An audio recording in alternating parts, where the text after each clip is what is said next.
Recording का message क्या है? Yes ma'am. तो लास्ट क्लास में हम लोगों ने डिसोल्यूशन स्टार्ट किया था, ठीक है। तो डिसोल्यूशन का हम लोगों ने आई थिंक 2 क्वेश्चन किया था। अभी ये क्वेश्चन नंबर 3 जो है ये डिसोल्यूशन रिलेटेड है। ये वाला हम लोग कर सकते हैं, ये मैंने बोला था होमवर्क करके देखा जा सकता है। बाकी इसके बाद हम लोग इंसॉल्वेंसी वाला सीखेंगे, तभी जाके बाकी क्वेश्चन कंप्लीट होगा, क्योंकि बाकी क्वेश्चन में इंसॉल्वेंसी और पार्टनरशिप भी है। तो ये क्वेश्चन नंबर 3 जो सिर्फ डिसोल्यूशन पे बेस्ड है, इंसॉल्वेंसी नहीं है इसमें। Amit, Sumit and Kumar are partner sharing profit and losses in the ratio of 2:2:1. The partner decide to dissolve the partnership on 31st March 2022 when their balance sheet was as under. तो ये balance sheet दिया हुआ है 31st March 22 को, ये अपने partnership को dissolve करना चाहते हैं। इनका प्रॉफिट शेयरिंग रेशियो है 2:2:1। अच्छा, अब यहाँ पर जो भी एसेट और लाइबिलिटी साइड में दिख रहा है, जिसमें से कैपिटल दिख रहा है अमित, सुमित, ये जनरल रिजर्व दिख रहा है। तो ये तीनों कहाँ जाएगा? ये तीनों जाएगा पार्टनर्स कैपिटल में, ठीक है। कैपिटल कैपिटल में जाएगा, जनरल रिजर्व भी कैपिटल में डिस्ट्रीब्यूट होगा। कुमार का loan, loan from D, trade creditor, bills payable, outstanding salary. तो ये यहाँ से लेके यहाँ तक जो है ये है आउटसाइडर्स लाइबिलिटी, ठीक है। तो हम लोगों ने ये लास्ट क्लास में सीखा था कि आउटसाइडर लाइबिलिटी, इनसाइडर लाइबिलिटी कैसे करके हमें सोचना है। तो आउटसाइडर लाइबिलिटी क्योंकि ये सब बाहर वाले को पे करना है। अच्छा, तो ये वाला कहाँ जाएगा? ये रियलाइजेशन अकाउंट में जाएगा, बुक वैल्यू में। और यहाँ पर जो एसेट्स है, land, building, plant and machinery, furniture, investment, book, डेप्ट, स्टॉक तक, अप टू स्टॉक तक, ये पूरा रियलाइजेशन में जाएगा। बैंक के लिए एक सेपरेट अकाउंट ओपन होता है, bank.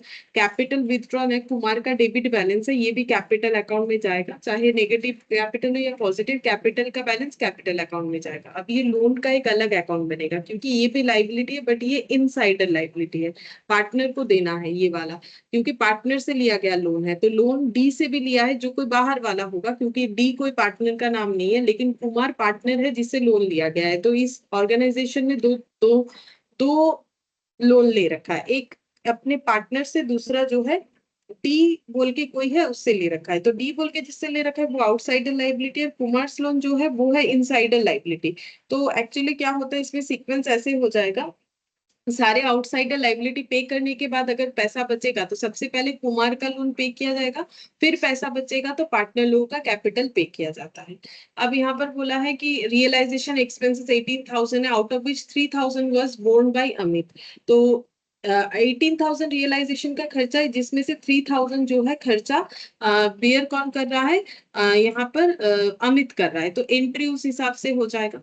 A creditor agreed to take over furniture of book value 12,000 at 10,800. The rest of the creditor were paid off at a discount of 6.25%. Creditor जो है वो फर्नीचर ले लेगा जिसका बुक वैल्यू 12,000, लेकिन 10,800 पे टेक ओवर करेगा, और बाकी जो क्रेडिटर है वो 6.25% पे पे हो जाएंगे। अदर एसेट्स रियलाइज में फर्नीचर जो है रिमेनिंग जो बच रहा है, मतलब क्रेडिटर के साथ सेटलमेंट होने के बाद जितना भी फर्नीचर बचेगा वो कुमार ले लेगा 90% ऑफ बुक वैल्यू में।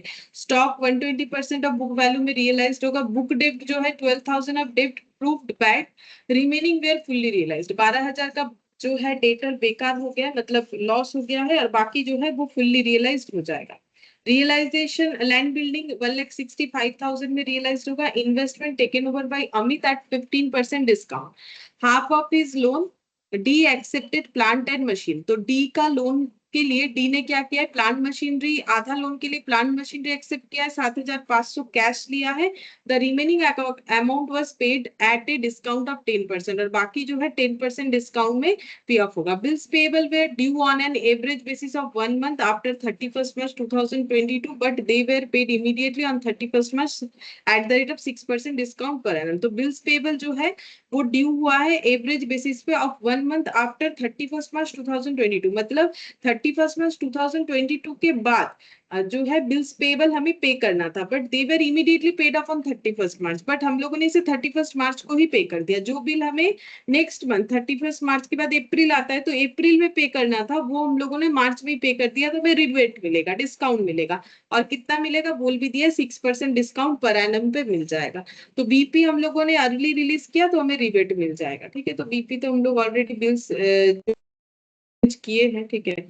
तो वहां पर उसमें हम लोग ये रिबेट वगैरह देखते भी है, और अगर नहीं भी किया है वैसे जो है किया हुआ है, अगर किसी का नहीं भी किया हुआ है तो भी बीपी, सिंपल सा बात है, 12,000 का बीपी था, मुझे पे करना है, मैंने जब पे करना है उससे 1 मंथ पहले पे किया तो मुझे डिस्काउंट मिलेगा, जिसको यहाँ रिबेट बोलते हैं, डिस्काउंट भी लिखा हुआ है तो डिस्काउंट भी बोल सकते हैं। प्रिपेयर करना है realisation account, bank account, partners capital in the books of partnership. तो पहले हम जो है कॉलम बना लेते हैं, जो अकाउंट हमें बनाना है, रियलाइजेशन अकाउंट।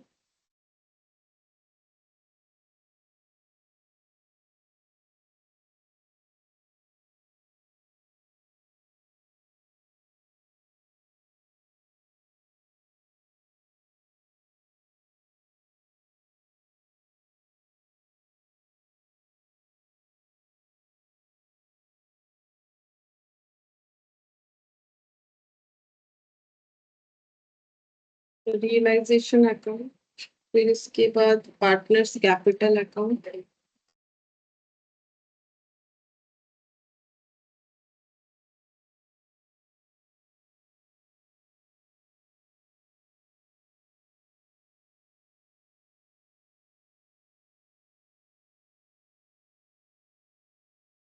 बैंक।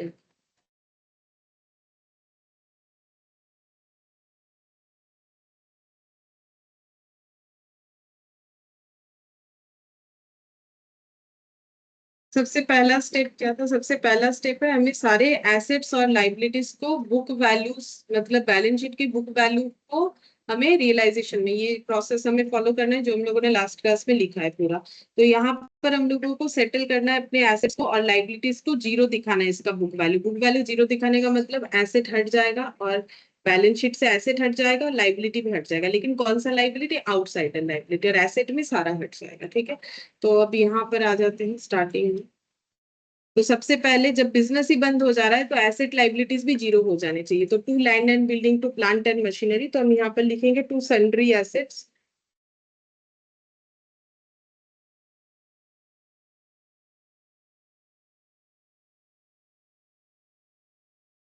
एक एक करके लिखेंगे। Land and building 1,35,000, plant and machinery 45,000,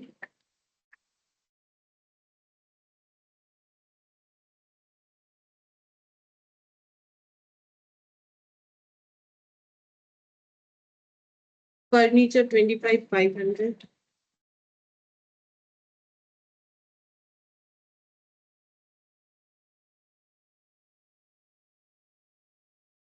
investment 15,000,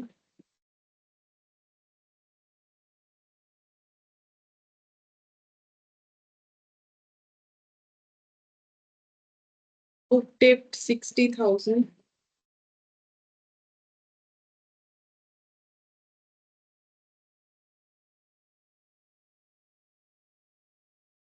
stock 36,000,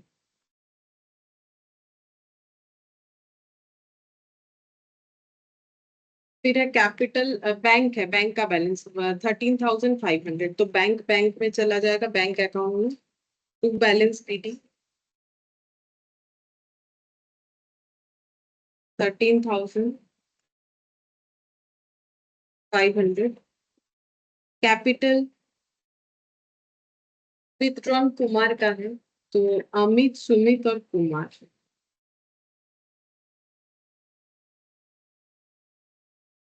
अब देख लेते हैं। तो कुमार का कैपिटल है 32,400, जो कि डेबिट बैलेंस है, तो इधर आ जाएगा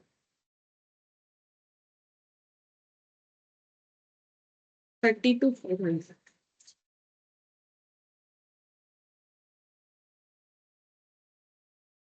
और ये प्रोविजन, तो अगर देखा जाए कि एसेट साइड में पूरा बैलेंस शीट हम लोगों ने खाली कर दिया, लैंड बिल्डिंग को जीरो कर दिया, प्लांट मशीनरी जीरो कर दिया, ठीक है, क्रेडिट करने का मतलब खत्म, ये भी जीरो हो गया, ये भी जीरो, ये सारा चीज हम लोगों ने लिख लिया। ठीक है, अच्छा अब ये वाला इसीलिए नहीं लिखा है 54,000 कहीं पर भी, क्योंकि मैंने 60,000 को यूज किया है, तो अब 6,000 को भी यूज करेंगे। तो प्रोविजंस क्या होता है? लाइबिलिटी होता है, तो वो लाइबिलिटी के हिसाब से ब्रॉट डाउन होगा, मतलब लाइबिलिटी के हिसाब से हमें रियलाइजेशन में दिखाना है, तो हम ये रियलाइजेशन में दिखा देंगे बाई सन्ड्री एसेट्स,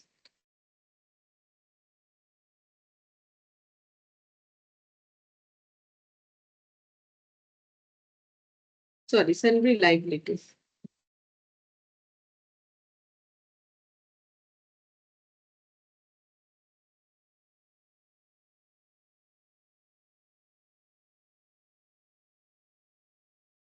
प्रोविजन 6,000, ठीक है। ये प्रोविजन हो गया, तो इधर वाला एसेट साइड पूरा खाली हो गया। अब रहा लाइबिलिटी साइड। लाइबिलिटी साइड में कैपिटल है अमित सुमित का, ये 55,200 है दोनों का, तो ये कैपिटल अकाउंट में चला जाएगा। पॉजिटिव है ये कैपिटल, तो बाई साइड में जाएगा।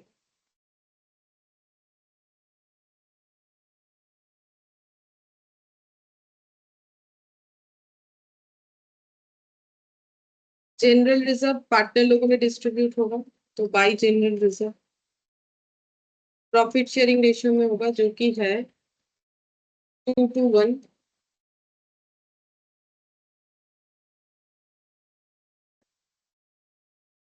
61,500 divided by 5 into 2, 24,600।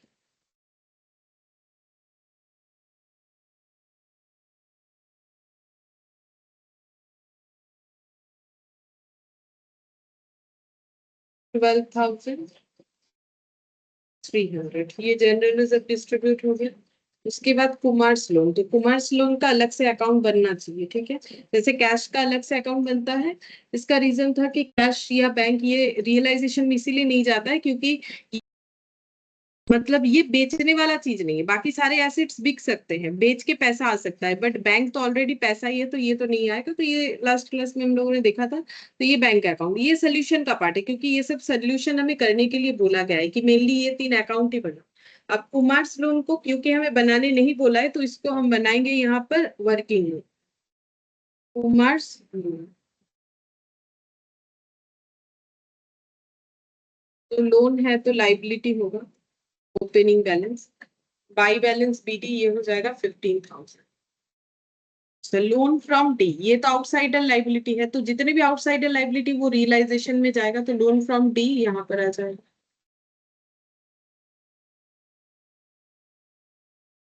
Loan from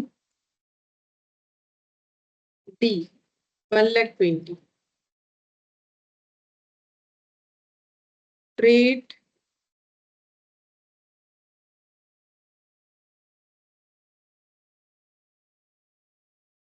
30,000।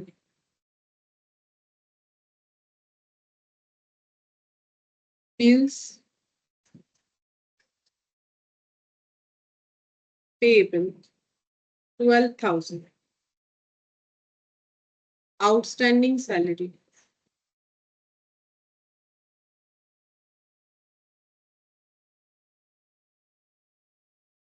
Outstanding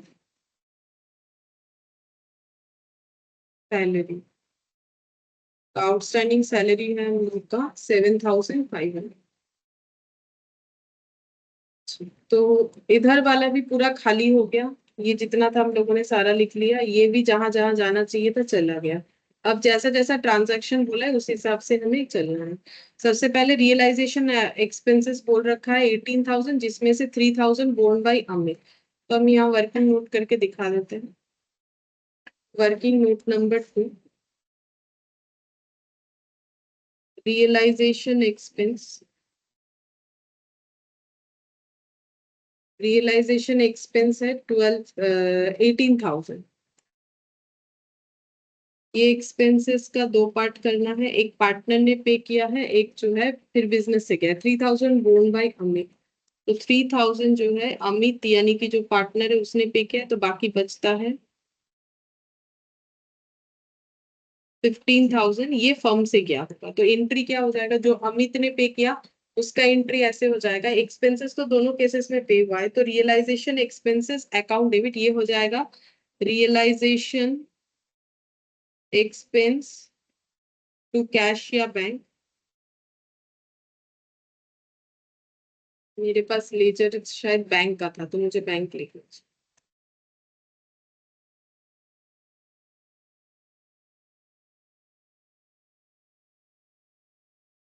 15,000, और अमित ने जो पे किया है तो उसमें टू बैंक तो नहीं होगा, यहाँ पर क्योंकि पैसा नहीं देना पड़ रहा है, पैसा अमित दे रहा है, तो फिर यहाँ पर एंट्री हो जाएगा रियलाइजेशन एक्सपेंस 15,000 टू हो जाएगा अमित। अमित को बाद में ये पैसा हमें दे देना पड़ेगा, ये 3,000 15,000 ये हो जाएगा मेरा 3,000। अब इसे हमें करना है पोस्ट, तो अमित वाला तो कैपिटल अकाउंट में चला जाएगा, बाय रियलाइजेशन एक्सपेंसेस बोल के यहाँ पर हो जाएगा बाय रियलाइजेशन एक्सपेंस अमित के कॉलम में 3,000।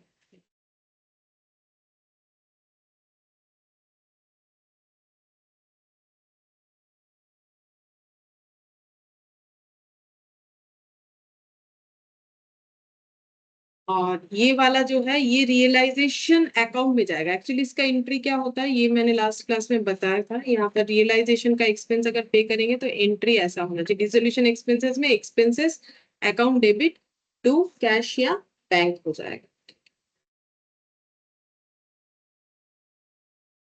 तो फिर ये realisation expenses account debit to bank हो जाएगा। तो यहाँ पर हम लोग ये जो पे कर रहे हैं ये यहाँ भी जाएगा, यहाँ जाएगा रियलाइजेशन अकाउंट में क्रॉस पोस्टिंग हो जाएगा। तो ये एक हो जाएगा टू अमित और एक हो जाएगा to bank.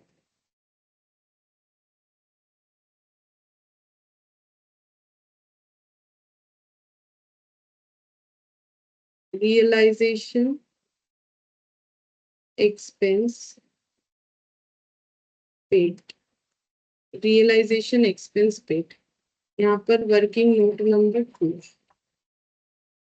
Working note number, तो ये वाला 3,000 और ये वाला 15। अच्छा, फिर इसके बाद यहाँ पर ये बन गया। फिर वर्किंग नोट नंबर 3 बनाते, देखते क्या मिला है। A creditor agreed to take over furniture of book value 12,000 at 10,800. The rest of the creditor were paid off at a discount of 6.25%. Working note number 3, यहाँ क्रेडिटर के साथ सेटलमेंट बोला है, तो देखते हैं क्या बोला है। Creditor agree to take over furniture, creditor जो है तो यहाँ पर लिख लेते हैं क्रेडिटर कितना है। क्रेडिटर है हम लोग का, टोटल क्रेडिटर कितने का है, टोटल क्रेडिटर है 30,000। ये मैंने क्रेडिटर का वैल्यू लिख लिया 30,000। Agree to take over furniture of book value 12,000 at 10,800। तो क्रेडिटर को तो हमें पैसा देना चाहिए था, बट क्रेडिटर को हम लोग क्या करें, किस तरीके से सेटल करें, पैसे की जगह काइंड में दे रहे हैं हम लोग, इनको दे रहे हैं फर्नीचर, ये ले रहे हैं। एक्चुअली दोनों पार्टी एग्री होगा तो ही ये ट्रांजेक्शन हो सकता है। फर्नीचर जिसका बुक वैल्यू है 12,000 और एग्रीड वैल्यू मतलब जिसपे टेक ओवर होता है 10,800।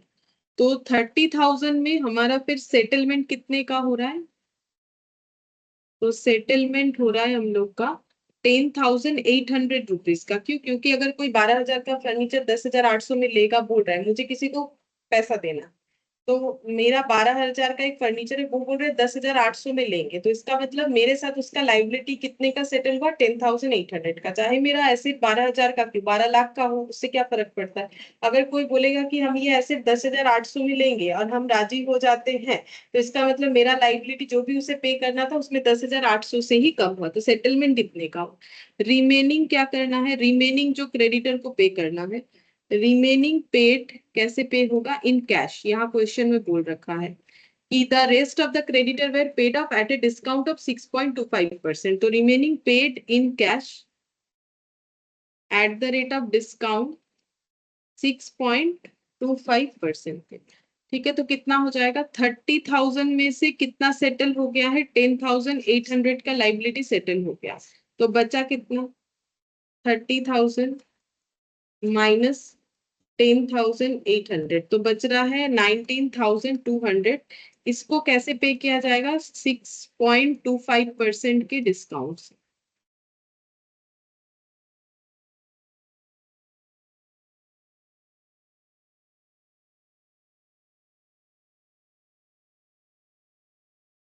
तो 18,000 इतना हमें पे करना पड़ेगा। ठीक है, अब इसका एंट्री क्या होगा? पहला बात है, इधर वाला जो फर्नीचर के साथ सेटलमेंट हुआ है इसमें कोई एंट्री नहीं होगा, क्योंकि अकाउंट्स में सारा चीज मॉनिटरी ट्रांजैक्शन होता है।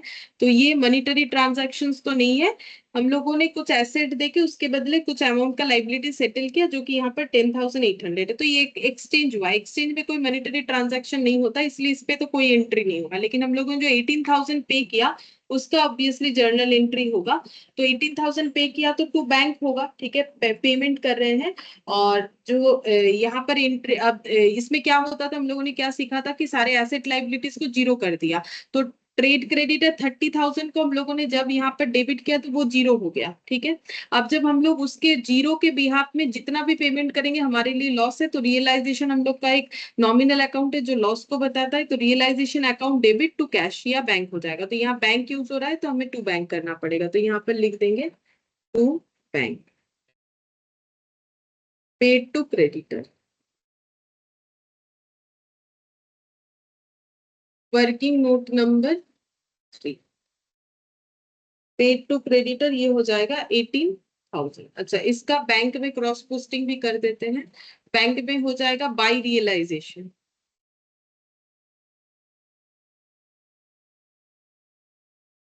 बाय रियलाइजेशन,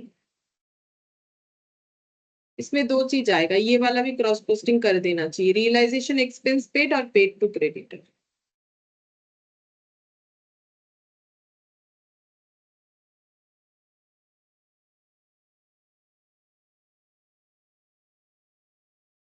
एक्सपेंस पेड है 15 और ये है 18,000।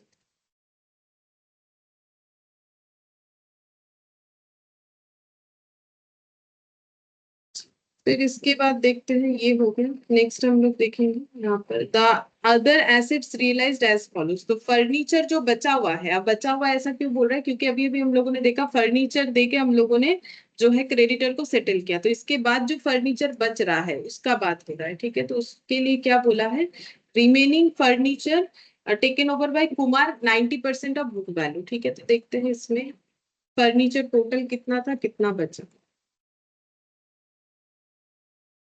फर्नीचर टोटल कितना था, यहाँ पर भी देख सकते हैं, या क्वेश्चन से भी देख सकते हैं। 25,500 का टोटल फर्नीचर।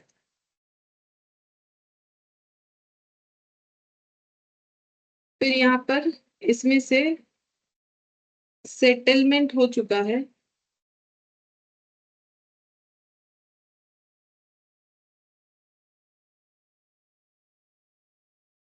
10,800 का फॉर क्रेडिटर। तो जो रिमेनिंग है वो कितना है, 25,500 में अगर 10,800 सेटल हो चुका तो बाकी बच रहा है कितना।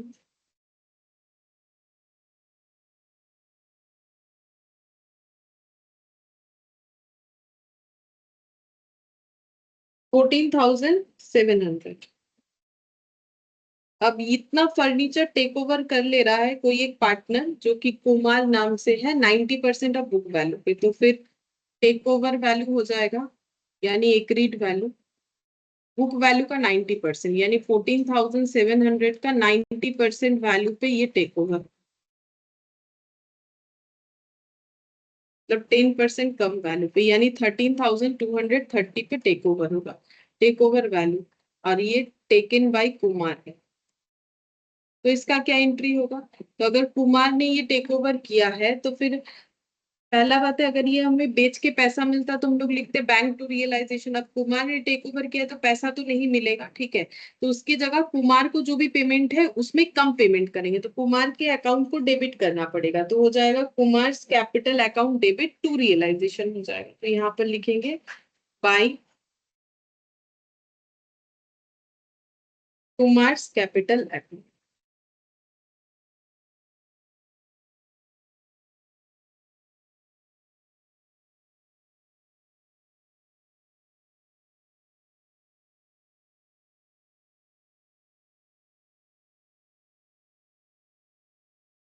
Furniture, working note number 4। कितना आया 13,250।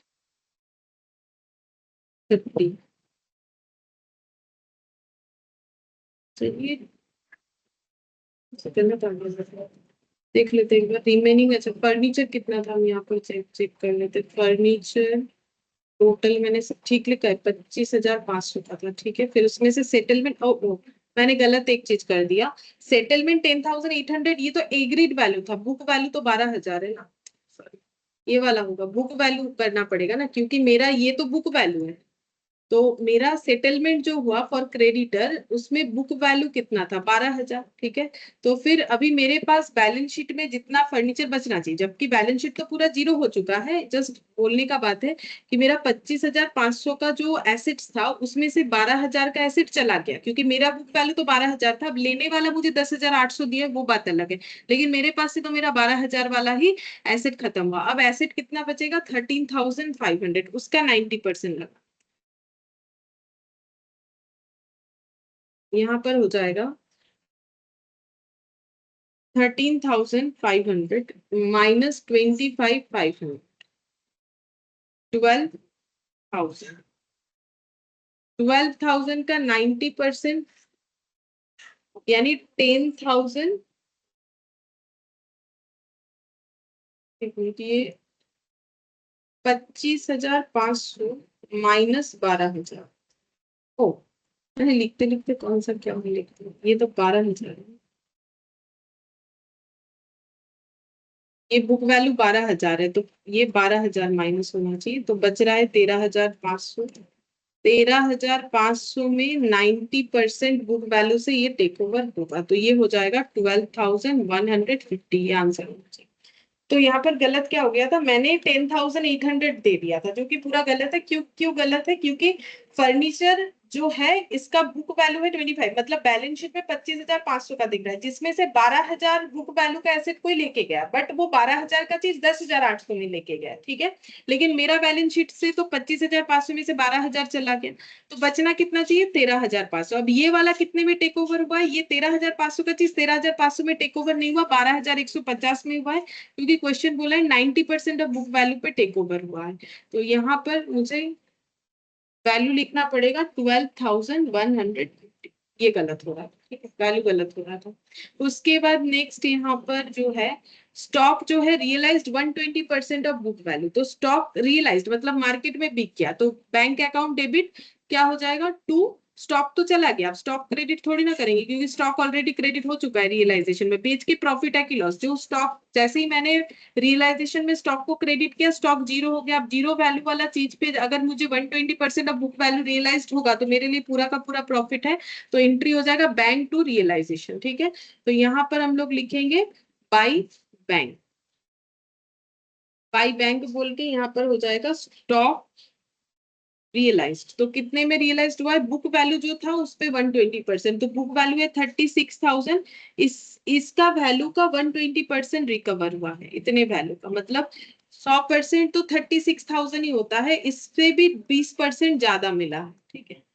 किसी पे ज्यादा मिल रहा है, किसी पे कम मिल रहा है, 43,200 हो जाएगा। अब इसका क्रॉस पोस्टिंग कर देंगे। अच्छा ये वाला भी क्रॉस पोस्टिंग कर देना चाहिए, कुमार्स कैपिटल, कैपिटल में लिख देंगे टू रियलाइजेशन फर्नीचर बोल के, यहाँ टू रियलाइजेशन फर्नीचर 12,150। और एक ये बैंक वाला हो जाएगा यहाँ पर टू रियलाइजेशन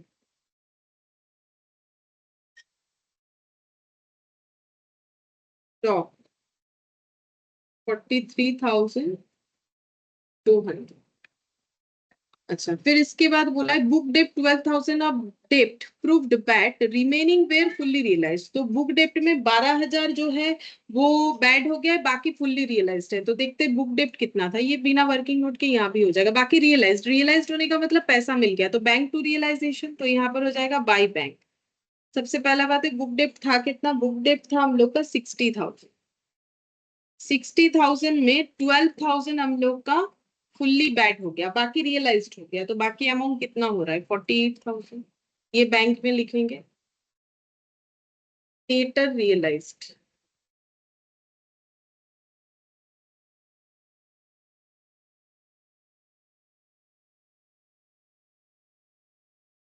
$48,000।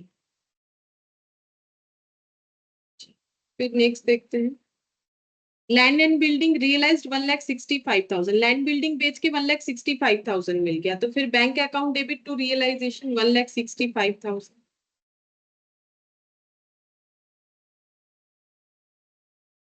By bank. ये डेटर है, ये लैंड एंड बिल्डिंग रियलाइज्ड 1,65,000, इसमें कुछ कम ज्यादा नहीं है, जो अमाउंट हमें बोला है हम लोगों ने लिखा। अच्छा, तो ये 1,65,000, तो यहाँ पर आ जाएगा लैंड एंड बिल्डिंग 1,65,000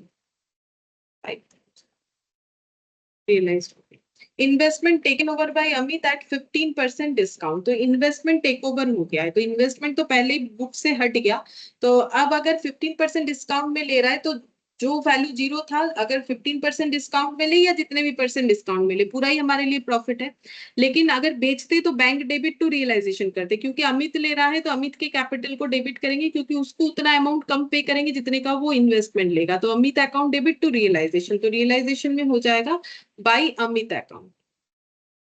तो यहाँ पर लिखेंगे by Amit capital account investment.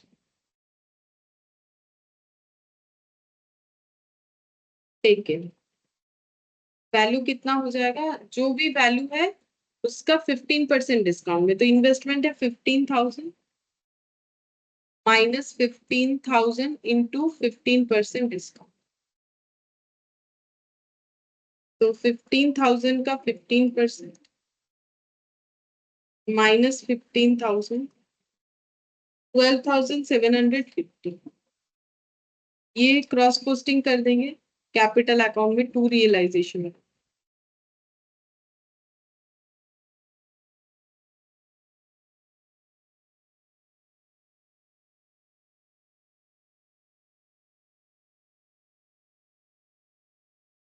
Investment तो यहाँ पर हो जाएगा 12,700।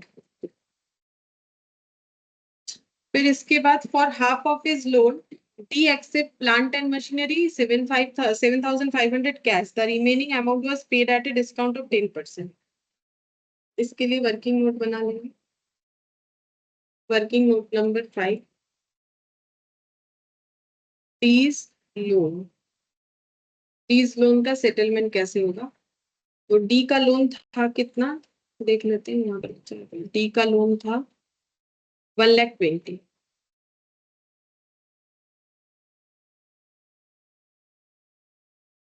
अब इसमें क्या क्या हुआ है, बोल रहा है half of his loan D accept plant and machinery and 7,500 cash, तो पहले लोन को आधा आधा करेंगे, आधा के लिए कुछ अलग तरीके से पेमेंट है, आधा के लिए कुछ अलग होगा, तो ये हो गया 60,000 हाफ, और बाकी हाफ ये हो गया 60,000। तो एक आधा पोर्शन के लिए क्या दिया गया है, प्लांट एंड मशीनरी और 7,500 कैश, तो ये कैसे हुआ है, plant and machinery plus 7,500 cash दिया गया है आधा पोर्शन के लिए। फिर क्या बोला है, the remaining amount was paid at a discount of 10%, और ये हो चुका है कैसे, ये पेड हुआ है eight the rate of 10% discount, तो पेमेंट अमाउंट कितना हो जाएगा, 60,000 पे और भी 10% का डिस्काउंट दे के पेमेंट कर दिया गया है, मतलब 6,000 का डिस्काउंट यानी 54,000 इतना पे कर दिया गया है। और बाकी इधर पे जो है कैश पे कितना हुआ है, कैश पे हुआ है यहाँ पर 7,500, और प्लांट एंड मशीनरी दिया गया है, तो जो प्लांट मशीनरी दिया गया है उसके लिए तो नो एंट्री, क्योंकि वो एक्सचेंज हो रहा है, कोई मॉनेटरी ट्रांजैक्शन नहीं हो रहा है, तो 7,500 कैश दिया गया है, इस पे एंट्री होगा और इस पे एंट्री होगा, तो टोटल पेमेंट कर लेते एक ही बार में लिख देंगे, तो डी को टोटल पेमेंट कितने का हुआ है, 7,500 प्लस 54,000, तो 7,500 प्लस 54,000 ये कितना हो जाएगा,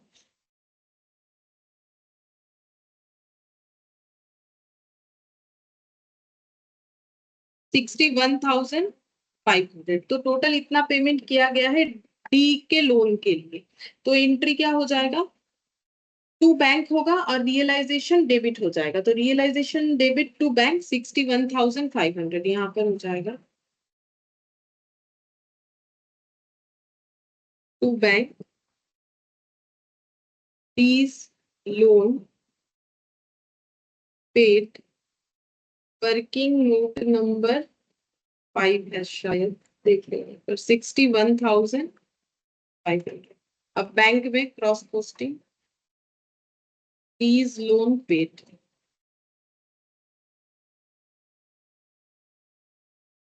61,500।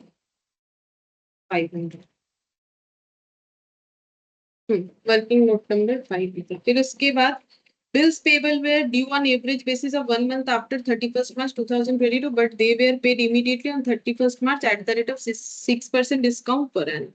तो ये मैंने पहले ही बोला कि हमें बिल पेमेंट जब करना था हम लोगों ने उससे 1 मंथ पहले कर दिया तो हमें रिबेट मिल जाता है, ठीक है। ड्यू होगा कब, 1 मंथ आफ्टर 31st मार्च होना चाहिए था, बट हम लोगों ने 31st मार्च को ही पे कर दिया तो हमें डिस्काउंट मिलेगा। तो फिर यहाँ पर बीपी कितने का था, बिल्स पेबल का वैल्यू था हम लोग का 12,000, बिल्स पेबल का वैल्यू था 12,000, क्योंकि हम लोगों ने इसे 1 मंथ पहले पे किया है तो हमें डिस्काउंट मिलेगा। तो डिस्काउंट कितना मिलेगा, 12,000 पे डिस्काउंट मिलेगा, जितना बिल अमाउंट होता है उस पे मिलता है 6% डिस्काउंट मिलेगा, लेकिन वो तो सालाना हो जाएगा, ईयरली 6%। हमें डिस्काउंट कितने टाइम का मिलेगा, जितना दिन पहले हम लोगों ने दिया, तो हमें देना था मार्च के बाद अप्रैल में, अगर हम लोगों ने मार्च में पे कर दिया तो 1 मंथ पहले किया तो 1 मंथ का डिस्काउंट मिलेगा। तो 1 मंथ का डिस्काउंट कितना होगा, ये पूरा 12 मंथ्स का है, डिवाइडेड बाई 12 करेंगे तो पर मंथ का आ जाएगा, इंटू 1 करेंगे तो 1 मंथ का आ जाएगा। देखते हैं कितना होगा, 12,000 इंटू 6% इन डिवाइडेड बाई 12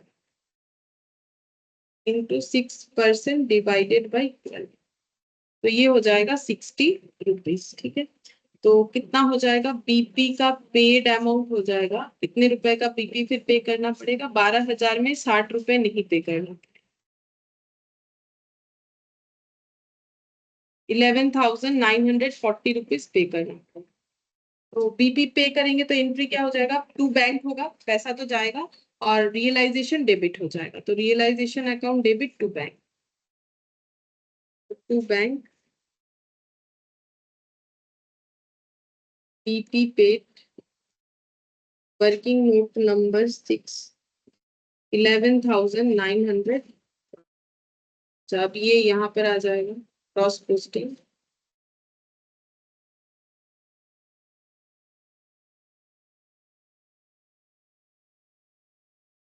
11,940, ठीक है।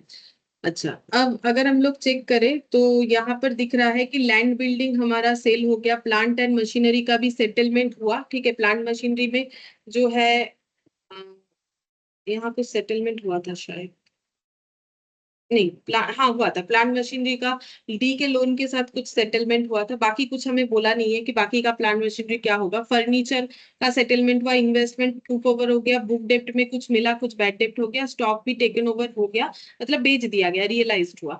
प्रोविजंस तो मतलब किसी को पे नहीं करना पड़ता, ये तो प्रोविजन का मतलब है कि हो सकता है कि हमारा 6,000 का लॉस हो, बट हमें पता चल गया यहाँ हमारा लॉस है 12,000 का, ठीक है, वो तो प्रोविजन था। लोन जो है डी का वो भी हम लोगों ने सेटल कर दिया, ट्रेड क्रेडिटर बी पे। आउटस्टैंडिंग सैलरी का सेटलमेंट के बारे में कुछ नहीं बोला है, तो ये हम लिखवा देंगे नोट। अभी एक रूल्स होता है कि अगर हमें कोई भी एक ऐसा एसेट दिखे जो बिका है, कि कोई टेक ओवर किया है, क्या किया है, कुछ नहीं बताया है, तो हमें ये एजम्पशन के साथ चलना है कि वो एसेट को हम लोगों ने नहीं बेचा, या फिर वो एसेट बेच के हमें कुछ नहीं मिला। लेकिन अगर कोई लाइबिलिटी दिख रहा है कि जो पे ऑफ करना चाहिए था बट उसका क्वेश्चन में कोई भी सेटलमेंट नहीं बताया, लाइक आउटस्टैंडिंग सैलरी, ठीक है, ये वाला, इसका क्वेश्चन में कुछ नहीं बताया कि ये क्या होगा, तो एज्यूम्ड कि ये पे है, क्योंकि नॉर्मल सा बात है कि लाइबिलिटी पे ऑफ किए बिना कोई बिजनेस बंद करने नहीं देगा, लाइबिलिटी तो पे करना पड़ेगा। हो सकता है कोई एसेट हमारा ना बिका हो, वो तो अलग बात है, उसमें कोई इश्यूज नहीं है, लेकिन अगर किसी को मुझे पैसा पे करना तो वो तो मुझे करना ही पड़ेगा। तो आउटस्टैंडिंग सैलरी, तो ये बोला नहीं है कि ये कैसे पे ऑफ होगा, जब क्वेश्चन में कुछ नहीं बोलेगा कि कैसे पे ऑफ करना है, देन एज्यूम्ड कि ये बुक वैल्यू पे होगा। तो आउटस्टैंडिंग सैलरी जो है वो पे हुआ है बुक वैल्यू पे, यानी 7,500 हो जाएगा। तो हम यहाँ लिख देते हैं, ऊपर जगह नहीं है नीचे, टू बैंक आउटस्टैंडिंग सैलरी पे ये क्वेश्चन में कहीं नहीं बोला है कि ये पे हुआ है कि नहीं हुआ है। तो अगर कोई लाइबिलिटी पे हुआ है कि नहीं हुआ ये हमें नहीं बताया तो एजम्पशन की बुक वैल्यू पे हुआ है, और अगर कोई एसेट पे हुआ है कि नहीं हुआ है ये हमें नहीं बताया है, देन एजम्पशन ये लेके चलना है कि वो एसेट से हमें कुछ रियलाइज नहीं हुआ। ठीक है, तो अब ये बैंक बोल के यहाँ पर आ जाएगा ये क्रॉस पोस्टिंग में आउटस्टैंडिंग सैलरी। आउटस्टैंडिंग सैलरी हो जाएगा 7,500। अब हम लोग इसका टोटल करेंगे। सबसे पहले रियलाइजेशन अकाउंट क्लोज होगा, देन पार्टनर्स कैपिटल, उसके बाद ही बैंक अकाउंट क्लोज होगा। तो देखते हैं कितना हो रहा है।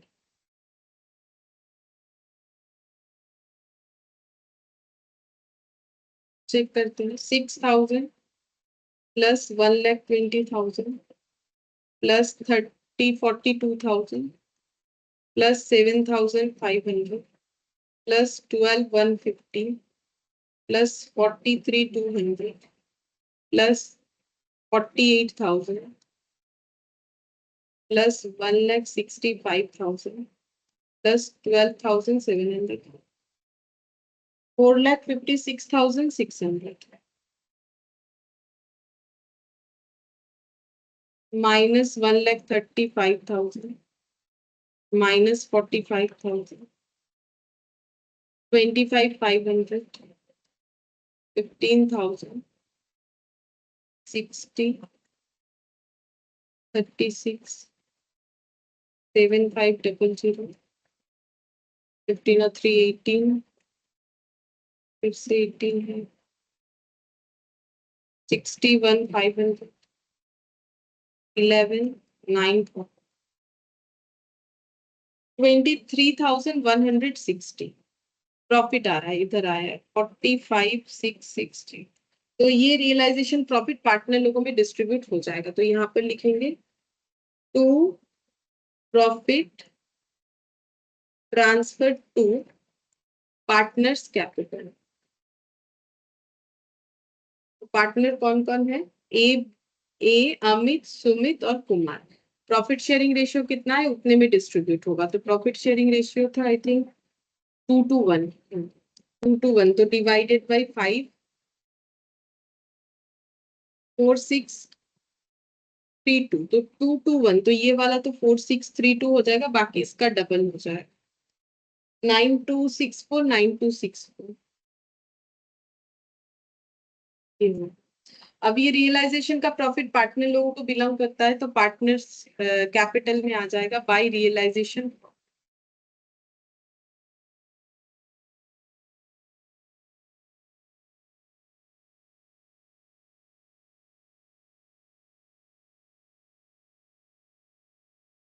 9,264 9,264 4,632।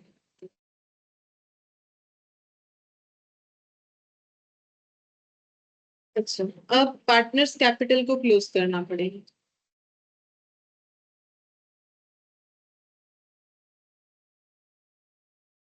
तो ए को क्या क्या मिलेगा? ए को अपना कैपिटल का 55,200 मिलेगा, जनरल रिजर्व से 24,600 मिलेगा, रियलाइजेशन एक्सपेंस उसने पे किया था तो वो रिम्बर्समेंट उसको मिल जाना चाहिए, और रियलाइजेशन प्रॉफिट 9,264 यानी टोटल उसे मिलना चाहिए 92,064 रुपीज। बट इतना नहीं मिलेगा क्योंकि 12,750 का उसने इन्वेस्टमेंट ले लिया है तो उतना उसे कम दे देंगे। तो 79,314 ये मिलेगा, लेकिन मिलेगा। तो ये हो जाएगा टू बैंक, इतना अमाउंट मिलेगा बैलेंसिंग फिगर। और टोटल है हम लोग का 92,060। फिर यहाँ पर सुमित का 55,200 जो है इसे कैपिटल मिलेगा, 24,600 रिजर्व मिलेगा, 9,264 प्रॉफिट मिलेगा रियलाइजेशन का, तो 89,064 मिलना चाहिए। लेकिन उसको भी इतना नहीं मिलेगा, नहीं उसको पूरा मिलेगा, उसने कुछ भी टेक ओवर नहीं किया है, तो उसको पूरा इतना मिल जाएगा 89,60। 12,300 4,632, तो ये टोटल हो जाएगा 16,932। ये इतना कुमार को मिलना चाहिए, ठीक है। लेकिन इनको पैसा लाना पड़ेगा, सीधा सीधा दिख रहा है। क्यों? क्योंकि इन्हें तो पहला बात है, इन्होंने एक फर्नीचर ले लिया है 12,150 का। अगर इसको इतना पैसा मिलना भी चाहिए तो 12,150 का फर्नीचर लेने पे पैसा कम मिलेगा, जो कि है 4782 मिलना चाहिए। लेकिन उसने तो अपना कैपिटल को भी नेगेटिव कर रखा है, मतलब ये ड्रॉइंग्स है, उसने ऐसा इतना पैसा ड्रॉ कर रखा है। तो अगर इतना पैसा ड्रॉ कर रखा है तो 4782 भी वो लेके नहीं जा सकता है, तो फिर उसको घर से पैसा ऊपर से लेके आना पड़ेगा। कितना? 27,618 लेके आना पड़ेगा। ठीक है, तो ये लॉजिक हो गया। बाकी दोनों साइड लेजर बैलेंस करने से हमें पता चल जाएगा कितना आएगा। तो 32,400 प्लस 12,150, तो ये हो गया 44,550। जिधर ज्यादा है उधर लिख देने पे ये माइनस करने से आ जाएगा। यहाँ पर हो जाएगा 44,550 और -12,300 और -463। तो मैंने जो अमाउंट बोला वही आ जाएगा 27,618। तो इनको इतना लाना पड़ेगा, तो ये हो जाएगा बाई बैंक बैलेंसिंग फिगर। तो इनको तो लाना पड़ता है। क्यों? क्योंकि इनका कैपिटल पहला बात है नेगेटिव, विथड्रॉ कर रखा है 32,400 रुपए, तो उसे तो बिजनेस में 32,400 डालना पड़ेगा। अब उसके पास पैसा आया कितना? जनरल रिजर्व से उसके पास आया 12,300 और प्रॉफिट से आ रहा है 4,632। ठीक है, और उसका पैसा पहले से नेगेटिव हो रखा है 12,400। तो फिर अगर मैंने पहले से ही विथड्रॉ कर रखा है तो हम ये पैसा लेके जा कैसे सकते हैं? पहले मेरा विथड्रॉल अमाउंट को तो मुझे ठीक करना पड़ेगा। तो मैंने 32,400 विथड्रॉल कर रखा है और मुझे बिजनेस से 16,932 मिलेगा, तो मुझे 16,932 कोई लेके जाने देगा नहीं, बोलेगा पहले अपना विथड्रॉल अमाउंट सेटल करो। करने के बाद भी मुझे दिख रहा है मुझे 15,468 लाना पड़ेगा मेरे विथड्रॉल अमाउंट को सेटल करने के लिए। ऊपर से एक फर्नीचर ले लिया है 12,150 का, तो उसके लिए भी जो है हमें अमाउंट लाना पड़ेगा। तो इसका मतलब 27,618 हो जाएगा। मतलब सीधा बात इतना है कि इनको जितना पैसा मिला उससे ज्यादा तो इनको बिजनेस में डालना था। ठीक है, इन्होंने पैसा ये दो अमाउंट कमाया, लेकिन ऊपर से एक फर्नीचर ले रखा था, तो वो सेटलमेंट करने के बाद जितना पॉजिटिव अमाउंट आ रहा है वो सेटल करने के बाद फिर भी 27,618 लाना पड़ेगा, तब जाके वो नेगेटिव कैपिटल पॉजिटिव होगा। अब ये बैंक अमाउंट यहाँ पर हम लोग पोस्ट कर देंगे। तो यहाँ पर हो जाएगा टू क्रॉस पोस्टिंग, ये हो जाएगा to S capital, S capital S S capital, यहाँ पर हो जाएगा बाई एस कैपिटल और बाई एस एस कैपिटल, और इधर हो जाएगा टू केस कैपिटल। ये अमाउंट है 79314, 79314 और 89064, 89064, 27,618।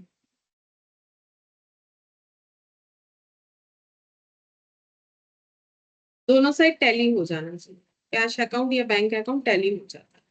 13,500 प्लस 43,200 प्लस 48,000 प्लस 1,65,000 प्लस 27,618, 2,97,318। इधर भी इतना आना चाहिए, तो माइनस कर करके देखेंगे 15, 18, 61,500, 11,940, 7,500, 79,314।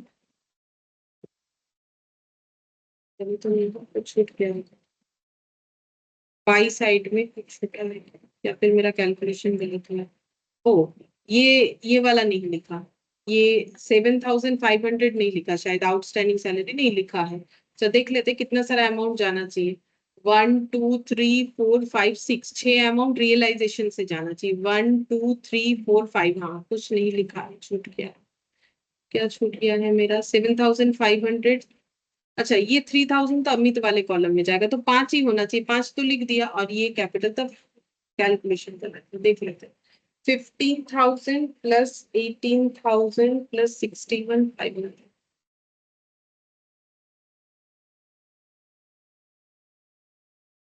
प्लस 18,000,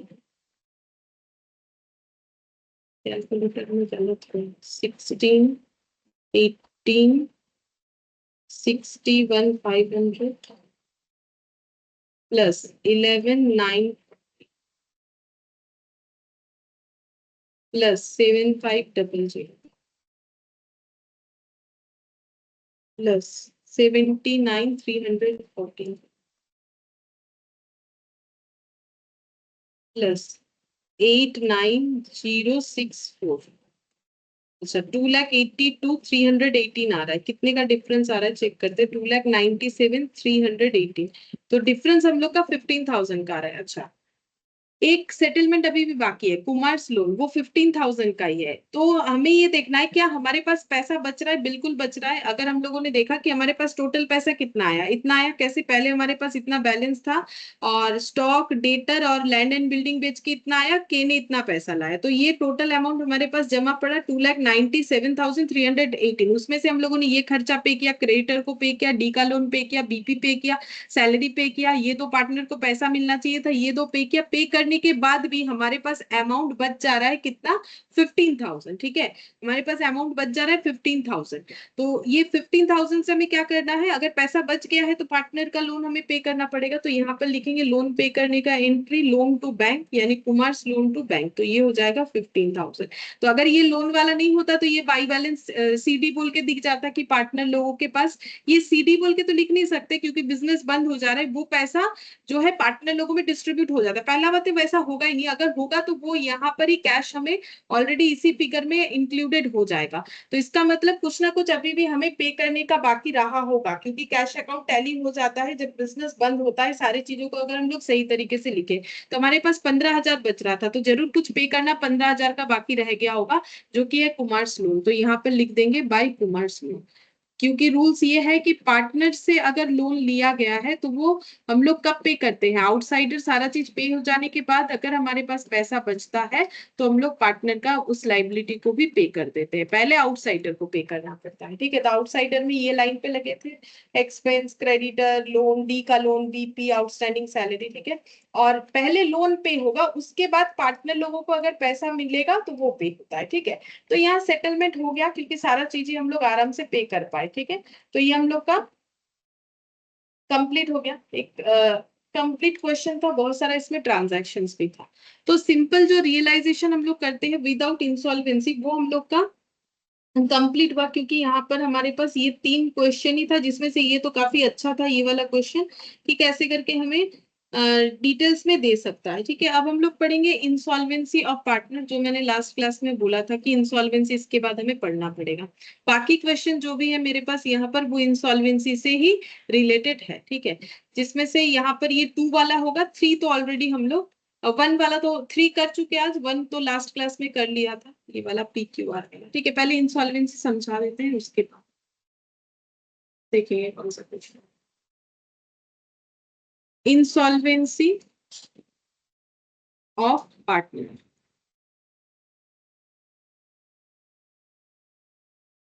तो अगर पार्टनर इंसॉल्वेंट हो जाता है तो फिर क्या ट्रीटमेंट करना पड़ता है।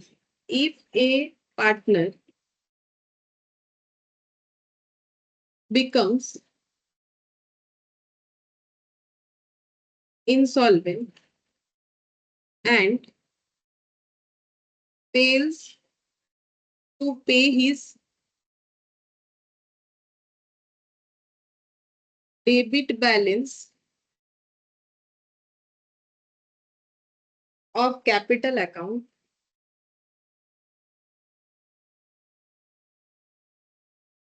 either wholly or partly, the unrecoverable portion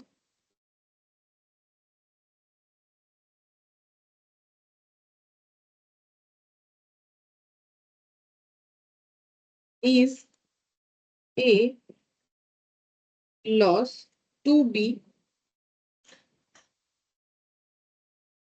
borne by the solvent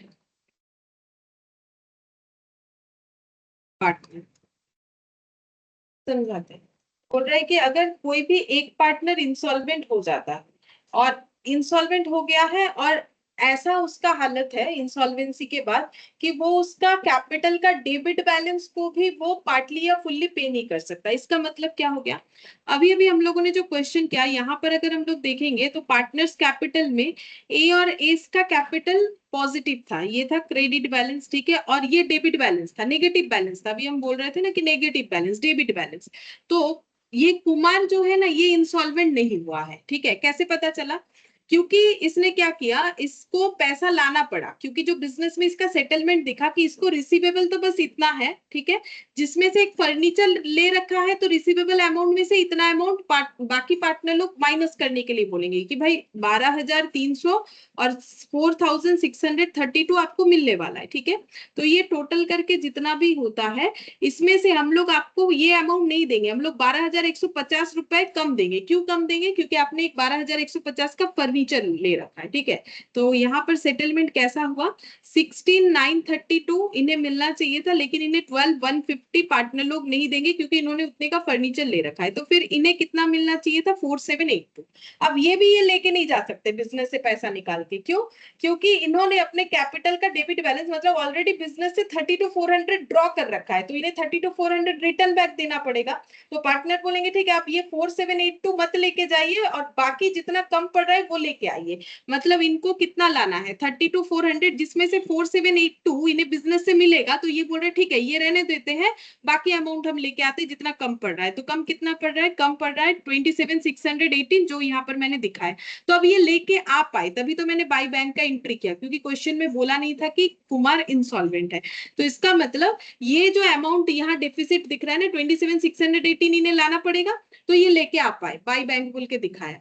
अब इंसॉल्वेंसी होने से क्या होगा ना कि ये पार्टनर अपना ड्रॉइंग्स जो कर रखा है उसके बैलेंस को भी पॉजिटिव करने के हालत में नहीं रहेगा, ठीक है, ना तो होली ना तो पार्टली। तो ऐसे सिचुएशन को हम लोग बोलते हैं कि इंसॉल्वेंसी। तो इंसॉल्वेंसी में क्या बोला है, if a partner becomes insolvent and fails to pay his debit balance of capital account either wholly or partly, the unrecoverable portion, अगर होली ही नहीं ला पा रहा है तो अनरिकवरेबल पूरा है, और अगर पार्टली ला रहा है पार्टली नहीं ला पा रहा है तो जितना नहीं ला पा रहा है वो अनरिकवरेबल है। तो unrecoverable portion is a loss, तो वो तो लॉस हो जाएगा बिजनेस में।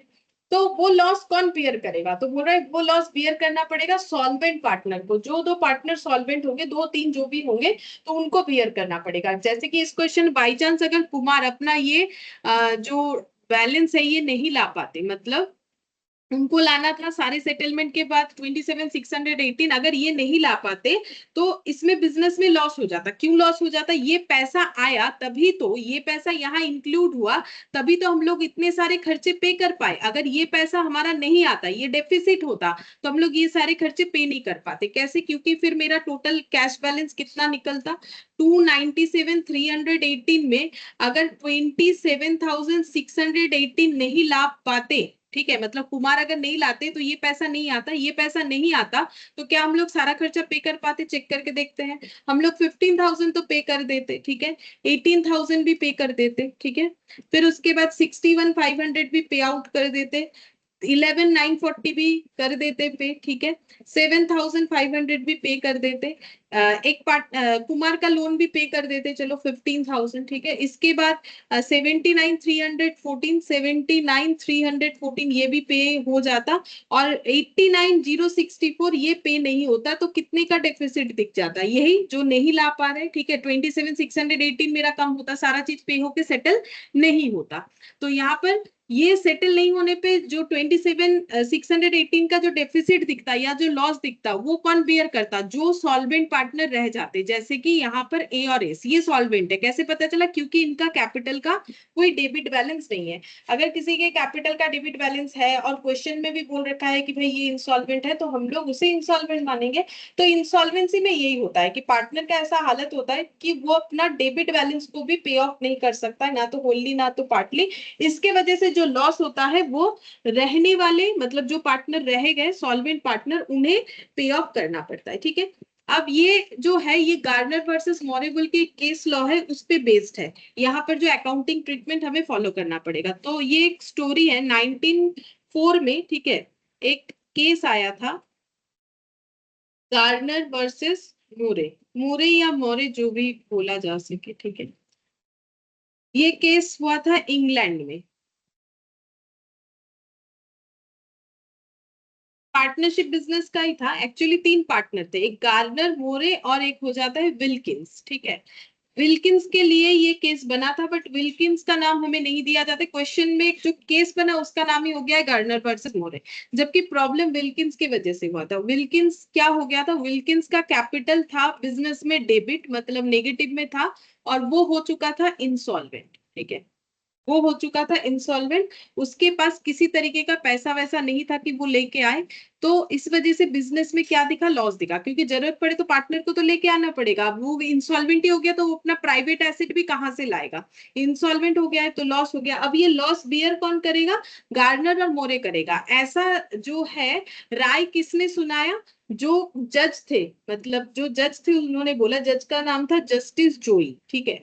तो उन्होंने बोला कि अगर कोई भी पार्टनर, उन्होंने केस बनाया, बोला कि ये केस के बाद मुझे ये समझ में आया कि कैसे सॉल्व करना है इंसॉल्वेंसी का प्रॉब्लम। अगर कोई भी पार्टनर इंसॉल्वेंट हो जाता है तो बाकी सॉल्वेंट पार्टनर को क्या करना है, उसका लॉस बेयर करना पड़ेगा, ठीक है। तो ये वाला हमारे यहाँ भी फॉलो होता है, ठीक है, और ये वहां भी फॉलो होता था। ये हमारे यहाँ फॉलो होने का रीजन बिकॉज हमारे ऊपर जो है इन्होंने राज किया था, तो ऑन दैट मोमेंट जो भी लॉ वगैरह हमारे ऊपर एप्लीकेबल किया था वो अभी भी चलता है। तो ये गार्डनर वर्सेस मौर्य जो है पार्टनरशिप एक्ट में अभी भी है, ठीक है। तो हमें भी पढ़ना पड़ेगा इसका accounting treatment.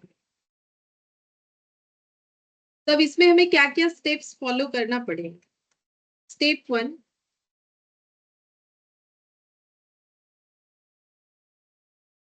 Bring the share of realisation loss even if there is a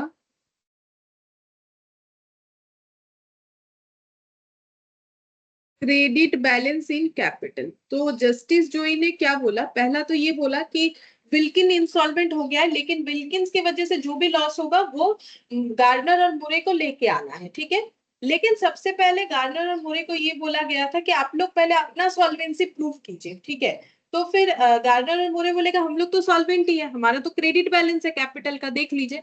लेकिन जस्टिस जोई ने बोला नहीं, प्रूफ करके दिखाओ कि आप लोग सॉल्वेंट हो। तो कैसे प्रूफ करना है, तो उन्होंने जो वे आउट बोला वो बोला कि अगर रियलाइजेशन में लॉस होता है, ठीक है, रियलाइजेशन में जो लॉस होगा उस लॉस को क्या करना है, उस लॉस को लेके आना है जो भी सॉल्वेंट पार्टनर है उनको, ठीक है। जो लॉस होगा रियलाइजेशन में, अब लॉस होगा कि नहीं वो तो डिपेंड करता है क्वेश्चन में, बट होगा इंसॉल्वेंसी के केस में। जैसे अभी हम लोगों ने जो क्वेश्चन किया रियलाइजेशन में प्रॉफिट हुआ, लेकिन इंसॉल्वेंसी वाले केसेस में देखा जाएगा कि रियलाइजेशन में लॉस हो रहा है।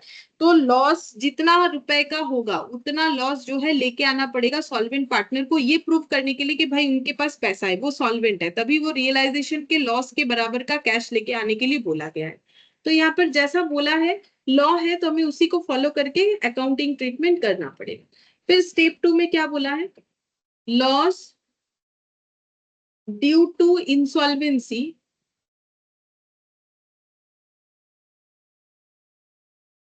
will be shared by the solvent partner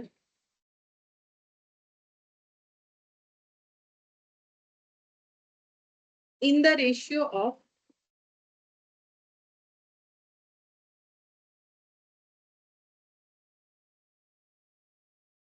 last agreed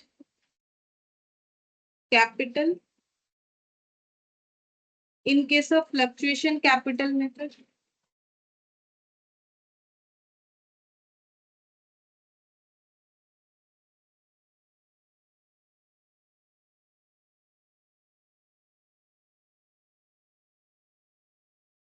और लास्ट एग्रीड कैपिटल कैसे निकलेगा, वो इस तरीके से निकलेगा। कैपिटल मतलब फ्लक्चुएशन मेथड है, तो लास्ट एग्रीड कैपिटल का मतलब जब भी ये वाला है, सीधा बात है लास्ट एग्रीड कैपिटल का। जैसे यहाँ पर ये बिजनेस में ये ए को कितना मिल रहा है 92,064, ये माइनस होने के बाद 79,314, तो ये लास्ट एग्रीड कैपिटल हो गया। मतलब कैपिटल में सारी चीज एडजस्ट होने के बाद उसे बोलते हैं लास्ट एग्रीड कैपिटल। तो कैपिटल फिर उसमें अगर कोई रिजर्व मिल रहा है तो वो ऐड होगा, जैसे कि मैंने अभी दिखाया वहां लेजर में, ठीक है। कोई प्रॉफिट है तो ऐड होगा, लॉस है तो लेस हो जाएगा, तो मैंने प्लस माइनस लिख दिया। ड्रॉइंग्स कुछ है तो लेस हो जाएगा।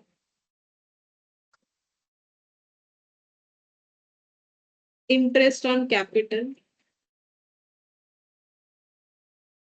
ऐड हो जाएगा। इंटरेस्ट ऑन ड्रॉइंग्स है तो लेस हो जाता है।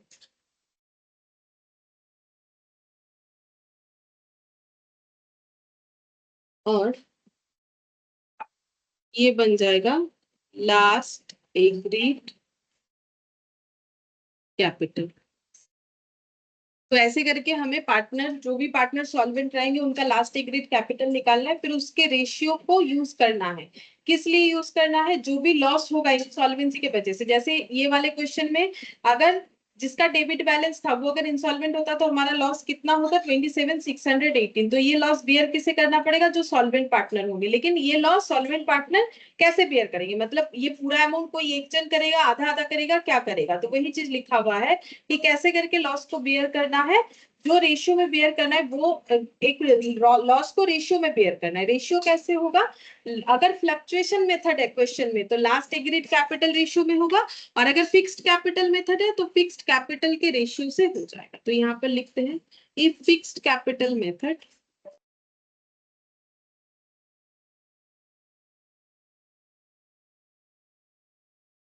is used,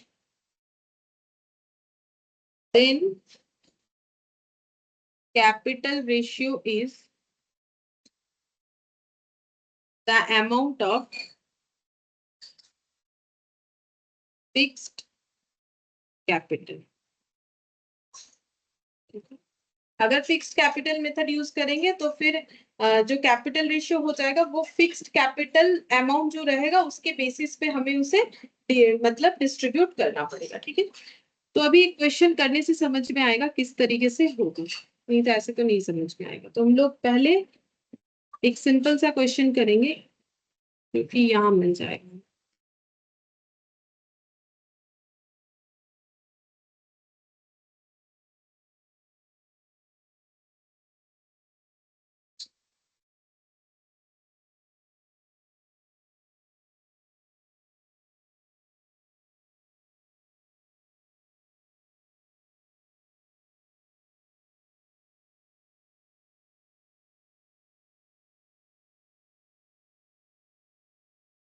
इलास्ट्रेशन ये 2 कर लेंगे। ठीक है, इलास्ट्रेशन 1 इसके पहले हम लोगों ने लास्ट क्लास में कर लिया था। ठीक है, तो इलास्ट्रेशन 2 करते हैं। ये तो यहाँ पर जो भी लिखा हुआ है ना वो ऑलरेडी मैंने लिखवा दिया है। ठीक है, तो ये पढ़ने का भी कोई जरूरत नहीं। इलस्ट्रेशन 2 में क्या लिखा है? P Q and R were partner sharing profit and losses 3:2:1। No partnership salary और इंटरेस्ट और कैपिटल बीइंग अलाउड। बोल रहा है किसी पार्टनर को सैलरी, इंटरेस्ट ऑन कैपिटल ये सब देने का अलाउड नहीं है। तो ये सब तभी मिलता है जब डीड बना हुआ रहता है। ये तो हम लोग जब पार्टनरशिप शुरू किए थे तब पढ़ रहे थे, अब तो हमारा ये खत्म होने आ रहा है पूरा टॉपिक। इसके बाद ये इंसॉल्वेंसी के बाद हमें जो है 2 मेथड पढ़ना होता है। ठीक है, डिस्ट्रीब्यूशन का, फिर ये कंप्लीट हो जाता है। अच्छा, तो यहाँ पर बोला है their balance sheet as on 30 June 2022। यहाँ पर बोल रखा है फिक्स्ड कैपिटल। तो जब भी क्वेश्चन में ऐसे दे दिया फिक्स्ड मतलब फ्लक्चुएशन कैपिटल भी देगा, मतलब ये क्वेश्चन फिक्स्ड कैपिटल मेथड से होगा, क्योंकि फिक्स्ड कैपिटल में 2 अकाउंट बनता है, एक कैपिटल का, एक करेंट अकाउंट का। तो कैपिटल पी का है, क्यू का है, यहाँ जितना दिख रहा है। फिर नीचे देखते हैं फिक्स्ड एसेट में ट्रेडमार्क है, फ्री होल्ड प्रॉपर्टी है, यहाँ पर आर, पी क्यू आर तीनों का कैपिटल दिख रहा है। करेंट अकाउंट भी दिख रहा है, पी का, क्यू का। तो मैंने बोला जैसे ही फिक्स्ड कैपिटल मेथड होगा 2 अकाउंट दिखेगा, कैपिटल अकाउंट और करेंट अकाउंट। तो करेंट अकाउंट पी और क्यू का दिख रहा है, आर का तो नहीं दिख रहा है। लोन फ्रॉम पी, पार्टनर से लिया गया loan, trade creditor.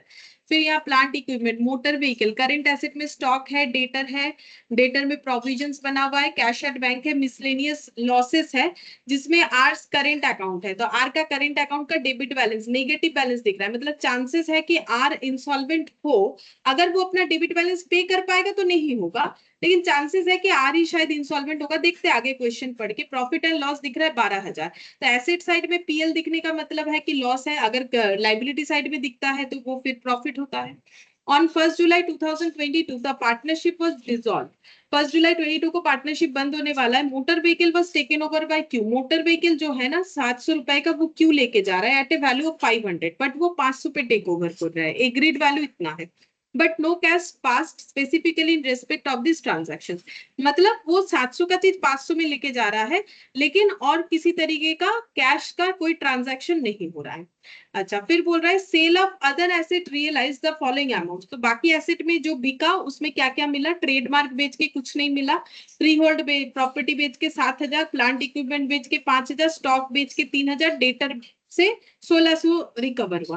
Trade creditor were paid 11,700 in full settlement of their debt. तो ट्रेड क्रेडिटर था कितना? ट्रेड क्रेडिटर था 12,400, बट 11,700 से ही उन्होंने फुल सेटलमेंट कर दिया, मतलब उन्होंने डिस्काउंट दिया।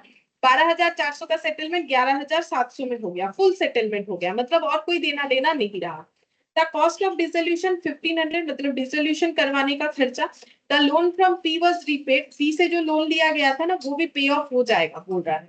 And Q, P and Q were both fully solvent. अच्छा, पी और क्यू दोनों सॉल्वेंट है। मैंने पहले ही बोला ना, आर का डेबिट दिख रहा है तो चांसेस है कि आर इंसॉल्वेंट हो। And able to bring in any cash required.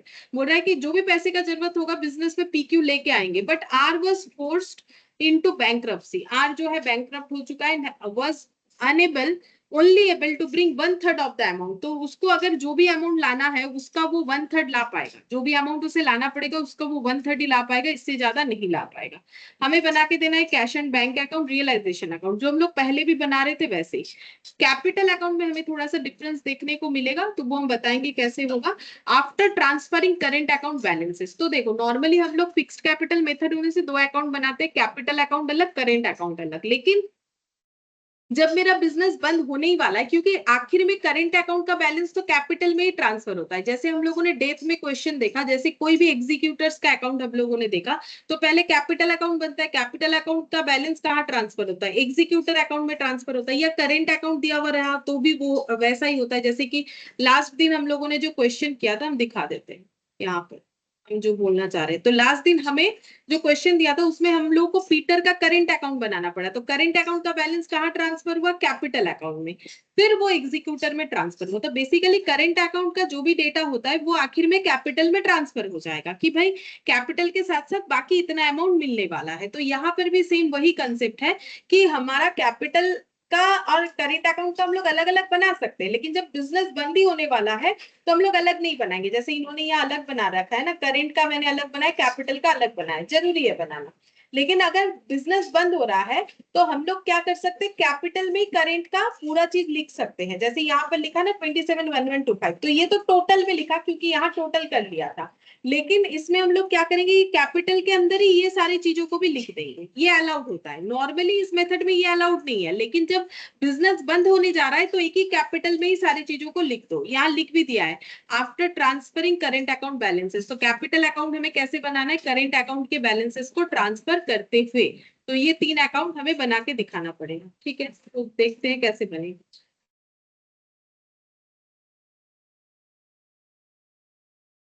Illustration 2, सबसे पहला अकाउंट हमें बनाने बोला है कैश एंड बैंक।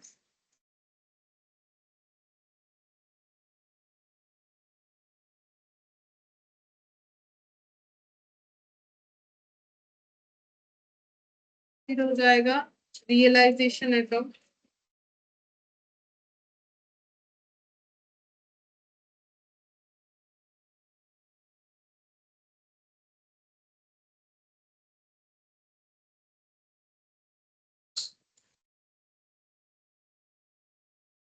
फिर पार्टनर्स कैपिटल है।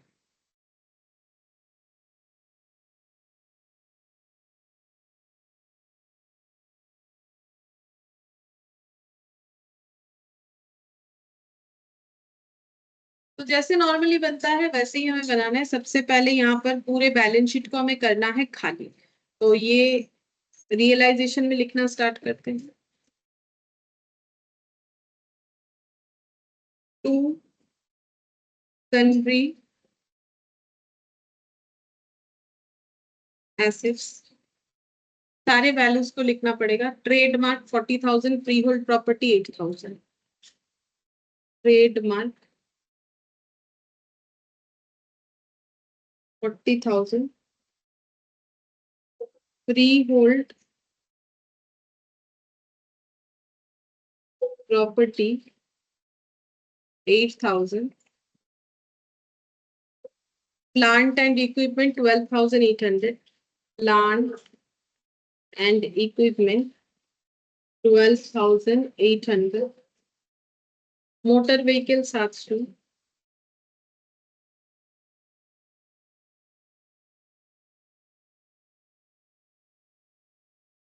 Stock 3900, debtor 2,000।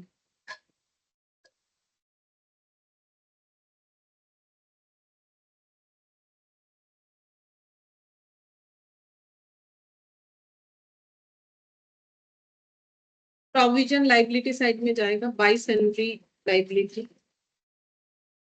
ठीक है, प्रोविजन लाइबिलिटी होता है।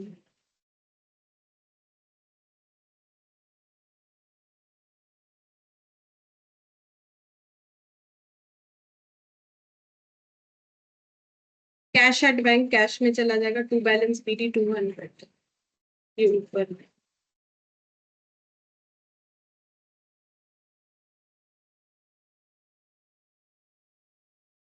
Miscellaneous losses, R's current account, profit and loss account, तो आर्स करेंट अकाउंट यहाँ पर आ जाएगा कैपिटल में, तो पार्टनर्स कैपिटल में हमें लिखना पड़ेगा PQR, PQ और आर का देख करेंट करिए ना अकाउंट। मैडम, मैडम लिखा नहीं है मैडम, देख करिए। एक सेकंड,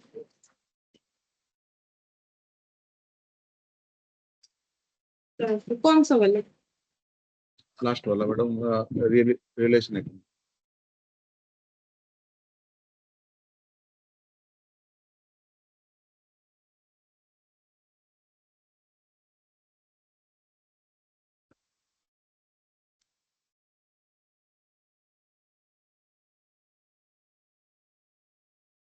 ठीक है मैडम, आगे देखिए। फिर यहाँ पर ये सारा चीज, इसमें पीएल को डिस्ट्रीब्यूट करना पड़ेगा। लॉस है तो यहाँ पर डिस्ट्रीब्यूट हो जाएगा, पार्टनर्स कैपिटल में लॉस है तो इधर हो जाएगा, तो PL 12,000 है, रेशियो 3:1 में, तो 3:1 मतलब 3 2 5 1 6, 12,000 डिवाइडेड बाई 6, 2,000, 2,000 इंटू 3, 6,000, 3:1 है तो 6,000, और ये हो जाएगा 4 और 2,000, 6,000, 4,000, 2,000, ये PL हो गया। लॉस था, ये इधर वाला सारा खाली हो गया। अब कैपिटल, P का है 20 और 20, तो इधर आ जाएगा, कैपिटल है तो कैपिटल और करेंट सभी यहीं पर लिखना है। बाई बैलेंस BD ये हो जाएगा 20,000, और ये हो गया PQ का भी है 20, और इधर R है 10, तो 20 20 10। अच्छा, ये वाला करेंट अकाउंट था, तो इसको टू बैलेंस BD ना लिख के, क्योंकि बना तो है ये कैपिटल अकाउंट, तो हम लोग इसका नाम दे देते हैं टू करेंट अकाउंट, क्योंकि हम लोग कैपिटल में करेंट अकाउंट को ट्रांसफर कर रहे हैं। तो करेंट अकाउंट का जो बैलेंस है, अगर करेंट अकाउंट बनाते तो टू बैलेंस बाई बैलेंस बोल के ब्रॉट डाउन करते, क्योंकि कैपिटल में करेंट अकाउंट को दिखा रहे हैं, तो to current account by current account बोल के दिखाएंगे। तो ये हो गया टू करेंट अकाउंट 400, बस ये वाला लिख लेना है, इसको थोड़ा सा ठीक कर लेना है, टू करेंट अकाउंट लिखना पड़ेगा। और इधर हो जाएगा बाई करेंट अकाउंट, ये भी था, ठीक है, बाई करेंट अकाउंट ये लिख रहे हैं क्योंकि क्वेश्चन पढ़ते वक्त देखा कि यहाँ भी करेंट अकाउंट ये रहा 500 और 9,000, ये है Q और R का, नहीं P और Q का 500, ठीक है, और 9,000 ये हो। अच्छा, और क्या बाकी है जीरो करना? लोन फ्रॉम P, तो लोन फ्रॉम P का तो अलग अकाउंट बनना चाहिए 8,000,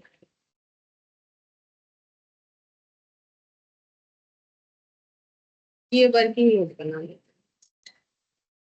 लोन फ्रॉम P, पार्टनर है, पार्टनर से लिया गया लोन, तो जिससे भी ले लोन तो लाइबिलिटी होता है, तो बाई बैलेंस BD ये हो जाएगा 8,000। अब क्वेश्चन में ना बोला था कि ये लोन हमारा पे ऑफ हो जाएगा, ये हमें बता दिया था, तो हम लोग इसमें टू बैंक कर सकते हैं, कहाँ बताया था हम दिखाते हैं।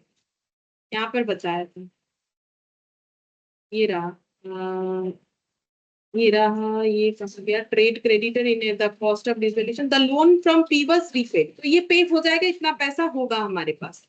क्वेश्चन खुद बोल रहा है तो टू बैंक बोल के लिख देते पहले 8,000, ठीक है। तो ये एक्चुअली इसका हमें, हमारे पास तो लोन फ्रॉम पी का सोल्यूशन में कुछ बनाने नहीं बोला है, इसका इम्पैक्ट हमारे सोल्यूशन में जो बैंक लेजर है उसमें आ जाएगा। तो बाई लोन फ्रॉम पी 8,000 लिख देंगे बैंक में, बाई लोन फ्रॉम पी। तो ये मैंने चेक नहीं किया पैसा होगा कि नहीं होगा पे करने के लिए, लेकिन क्वेश्चन खुद बोल रहा है ना पे हो जाएगा, तो मैंने पे कर दिया, तो इसका मतलब पैसा जरूर होगा तभी पे हो जाएगा। क्वेश्चन खुद बोल रहा है तो मैंने ये लिख दिया बाय लोन फ्रॉम पी। अच्छा, अब यहाँ पर ट्रेड क्रेडिटर लिखना बाकी था 12,400, तो रियलाइजेशन में जाके हमें लाइबिलिटी साइड में लिखना पड़ेगा ट्रेड क्रेडिटर। तो ट्रेड क्रेडिटर हो जाएगा 12,004, हो गया। ये पूरा बैलेंस शीट हम लोगों ने जीरो कर दिया। अभी तक हम लोगों ने वैसा कुछ किया नहीं, बस देख देख के लिखा ही है और कुछ नहीं। In 1 July the partnership dissolve, motor vehicle was taken over by Q at a value of, बोला है 500, तो पहले इसका एंट्री कर लेते हैं। तो मोटर व्हीकल लेके चला गया है क्यू, तो बेचने से पैसा आता बैंक टू रियलाइजेशन, तो रियलाइजेशन तो क्रेडिट होगा, प्रॉफिट है, लेकिन क्यू लेके जा रहा है तो बाई क्यूज कैपिटल। तो यहाँ पर हो जाएगा मोटर व्हीकल कितने में लेके जा रहा है 500 में, तो कैपिटल अकाउंट में लिखना पड़ेगा to realization 500, to realization 500 Q में motor vehicle taken, motor vehicle taken, ये हो जाएगा। फिर देखते हैं क्या बोला, नो कैश ये बोल दिया। सेल ऑफ अदर एसेट्स में ये सब बिक गया है, तो बिकने से पैसा आएगा तो बाई बैंक हो जाएगा, तो बाई कैश एंड बैंक लिखेंगे क्योंकि लेजर हमारे पास यही अवेलेबल है। तो क्या क्या बिक गया है, ट्रेडमार्क जीरो बैलेंस में बिका है, तो वो नहीं भी लिखेंगे चलेगा, फिर भी लिख देते T/M कर देते शॉर्टकट में। ट्रेडमार्क से जीरो मिला है, फ्री होल्ड प्रॉपर्टी से 7,000 मिला है, तो फ्री होल्ड प्रॉपर्टी से 7,000 मिला है। एग्जाम में पूरा लिखना पड़ेगा, अभी हम शॉर्टकट कर रहे हैं। प्लांट इक्विपमेंट में 5,000 मिला है, 5,000 मिला है। और स्टॉक बेच के 3,000, डेटर से 1,600, स्टॉक डेटर 1,600 और 3,000, और ये पूरा डेटा हमें कैश में दिखाना पड़ेगा, ठीक है। तो कैश में लिखेंगे टू रियलाइजेशन,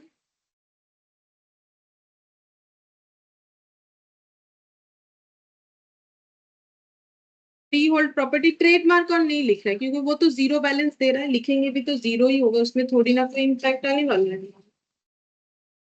ये दो याद था, लिख दिया। 7,000, 5,000, 3,000, 1,600, 3,000 का स्टॉक, 1,600 का debtor.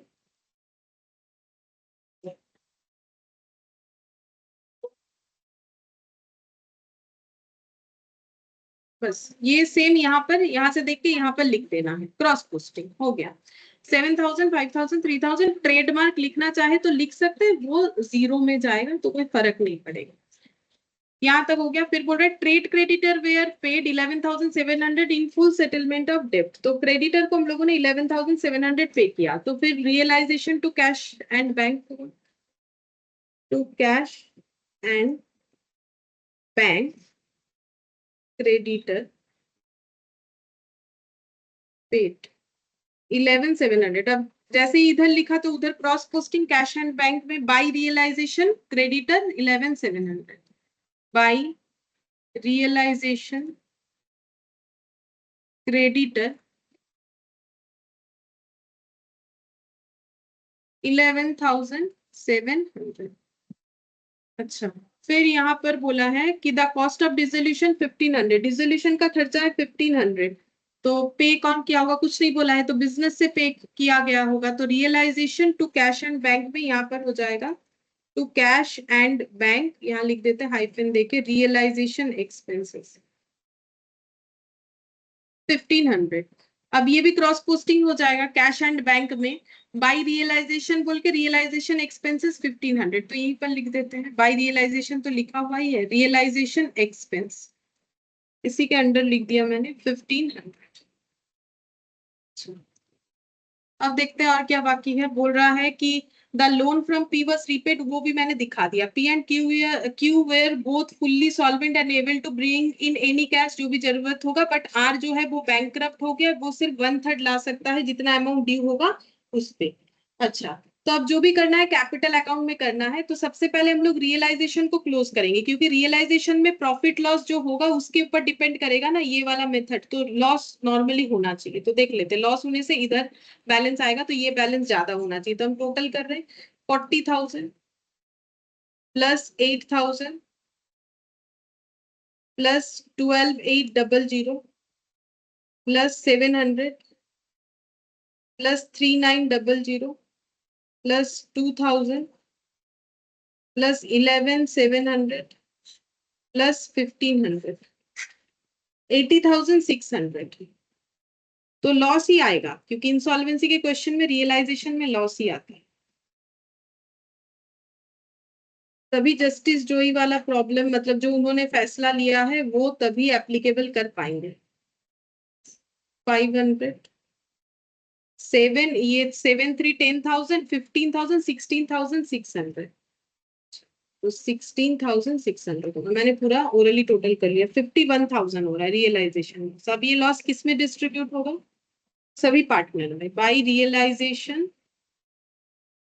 Loss transfer to partners capital.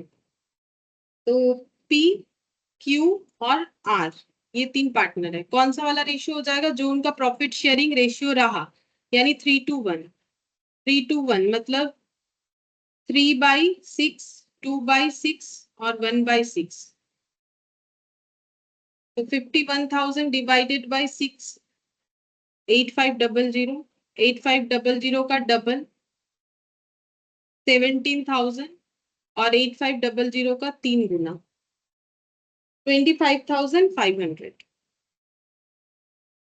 ये हो जाएगा रियलाइजेशन का लॉस। ठीक है, अब रियलाइजेशन लॉस पार्टनर्स कैपिटल में ट्रांसफर करेंगे नॉर्मली जैसे होता है। प्रॉफिट होने से प्रॉफिट ट्रांसफर, लॉस होने से लॉस ट्रांसफर, वो होगा टू रियलाइजेशन लॉस, ये ट्रांसफर हो जाएगा।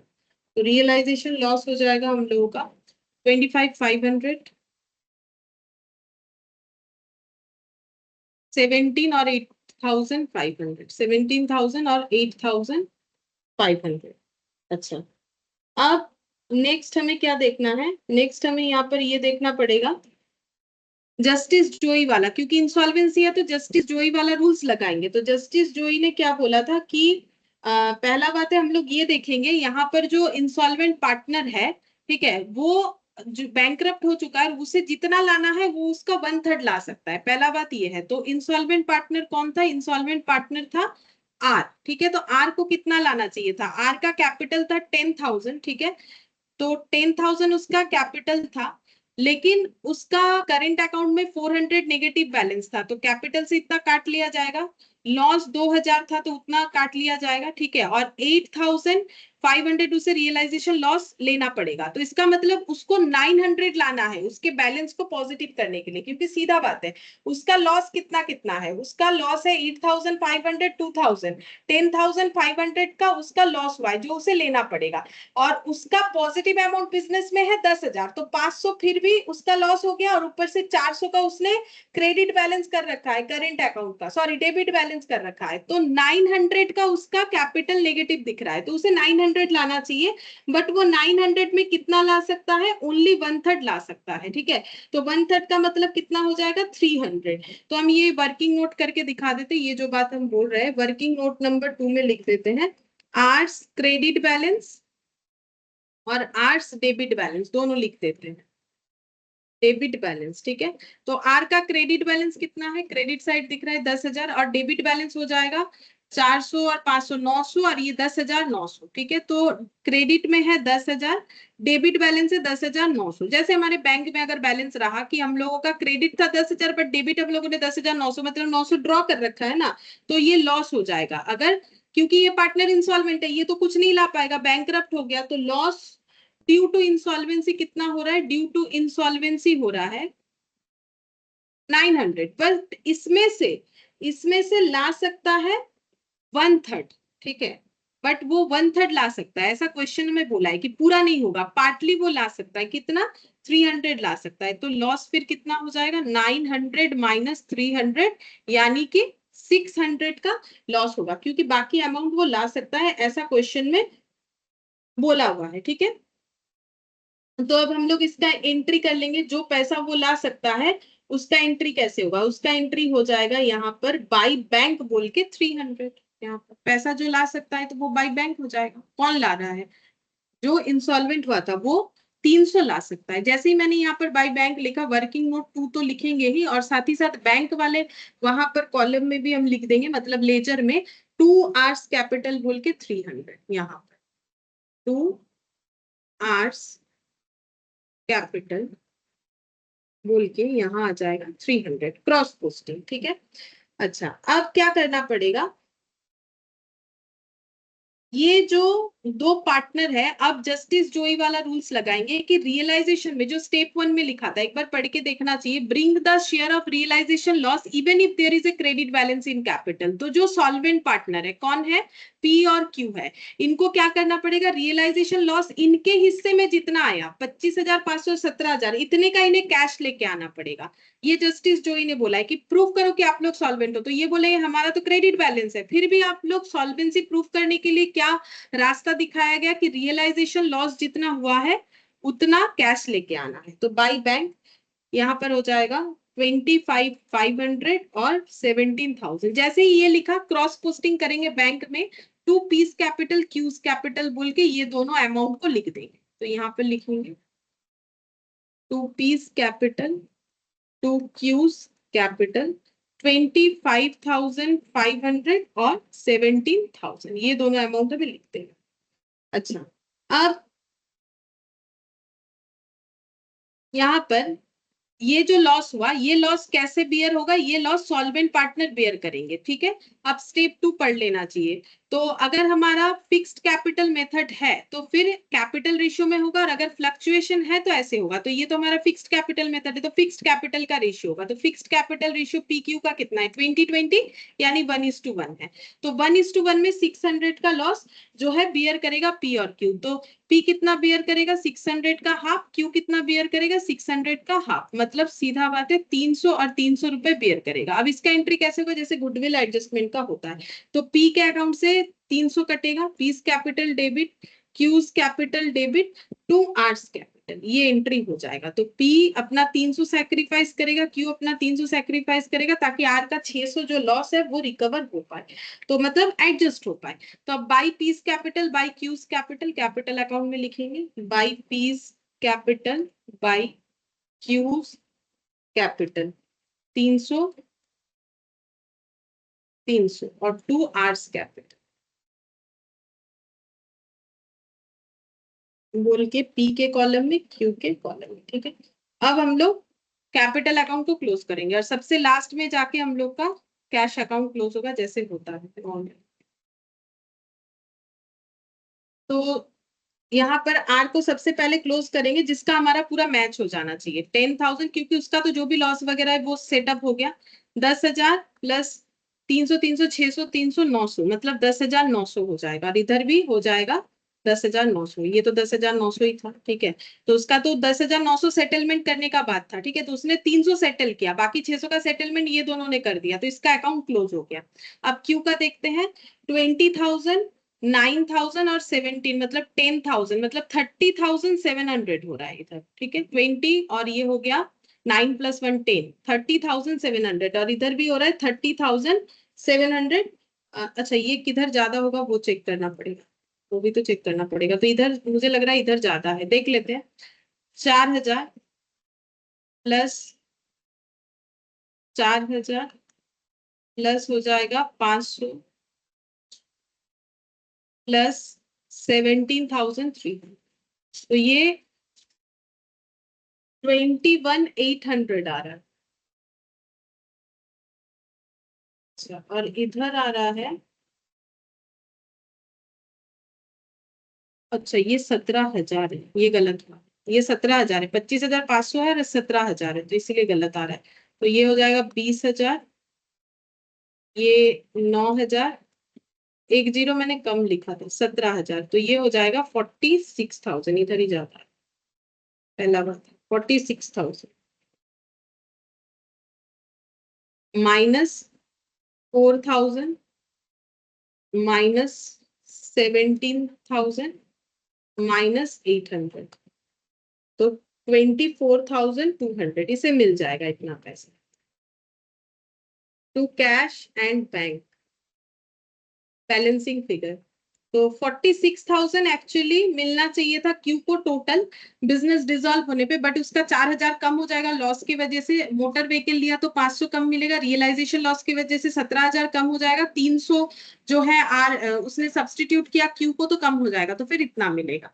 अच्छा, अब पी का देख लेते हैं, पी को मिलना चाहिए 20,000 और ये हो जाएगा 25,500, मतलब 45,500 और 500,000, मतलब 46,000 हो रहा है, ये 46,000 मिलना चाहिए, बट 46,000 पूरा नहीं मिलने वाला, क्योंकि उसमें से कम हो जाएगा कितना, 6,000, मतलब 40,000, और इधर से कितना कम हो जाएगा, 40,000, फिर इधर हो जाएगा 25,800, इतना कम हो जाएगा। तो ये मैंने पूरा कंबाइन करके कर लिया है, एक एक करके आप लोग कैलकुलेटर पे देख सकते हो, 14,200 आएगा। तो ये हो जाएगा, इतना ये पैसा लेके जा सकता है। जैसे कैश बैंक आया, ये क्रॉस पोस्टिंग हो जाएगा by piece capital by cues capital, और ये अकाउंट हो जाना चाहिए टैली, 14,200 और 24,200,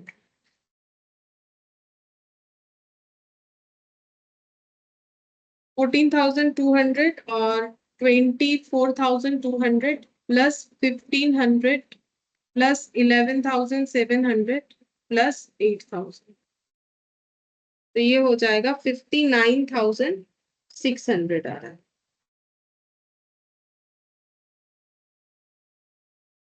और इधर आ जाएगा 200, 7,000, 5 और 3 8, 1,600 और 300, 1,900 और 25,500, 17,000। हाँ, इधर का भी टोटल करेंगे तो सेम आएगा, मैंने माइनस कर करके देखा, जीरो आ गया, एक ही बात है, जैसा देखना चाहे हम लोग देख सकते हैं, टोटल करेंगे तो इतना आएगा, तो ये टैली हो जाएगा, बाकी जैसे हर एक केसेस में होता है ऐसे, तो एज इट इज होगा। बट इंसॉल्वेंसी हुआ तो हमें जस्ट एक चीज देखना है कि जो भी रियलाइजेशन लॉस होगा, वो पहला बात है कि सॉल्वेंट पार्टनर लेके आएंगे, ये पॉइंट ठीक है, और जो लॉस हो रहा है जितना, वो सॉल्वेंट पार्टनर अपने कैपिटल रेशियो में, इनकेस ऑफ फिक्स्ड कैपिटल और इनकेस ऑफ फ्लक्चुएशन मेथड जो है एग्रीड कैपिटल रेशियो में, वो डिस्ट्रीब्यूट होगा। तो यहाँ पर हुआ था तो 600 का लॉस, बट आर 300 दे पाएगा, तो बाकी 900 का लॉस हुआ था, जिसमें से आर 1/3 दे पाया, बाकी अमाउंट जो है उन्होंने सब्सटीट्यूट कर दिया है, कौन से रेशियो में, क्योंकि फिक्स्ड कैपिटल मेथड था तो उसमें सब्सटीट्यूट कर दिया। तो ये दो मेथड, जस्ट ये दो पॉइंट जस्टिस जोई ने जो बोला था वो हमें फॉलो करना है, जब हमें इंसॉल्वेंसी देगा हमें गार्डनर वर्सेस मोरे को ही फॉलो करना पड़ता है, क्योंकि हमारे यहाँ वही चलता है। तो ये हो जाए, ठीक है, बस ये हो गया। इसके बाद जो है गार्डनर वर्सेस मोरे का शायद एक दो क्वेश्चन और होगा, तो वो हम लोग नेक्स्ट क्लास में करेंगे, आज हम लोग इतना ही करते हैं। Bye ma'am.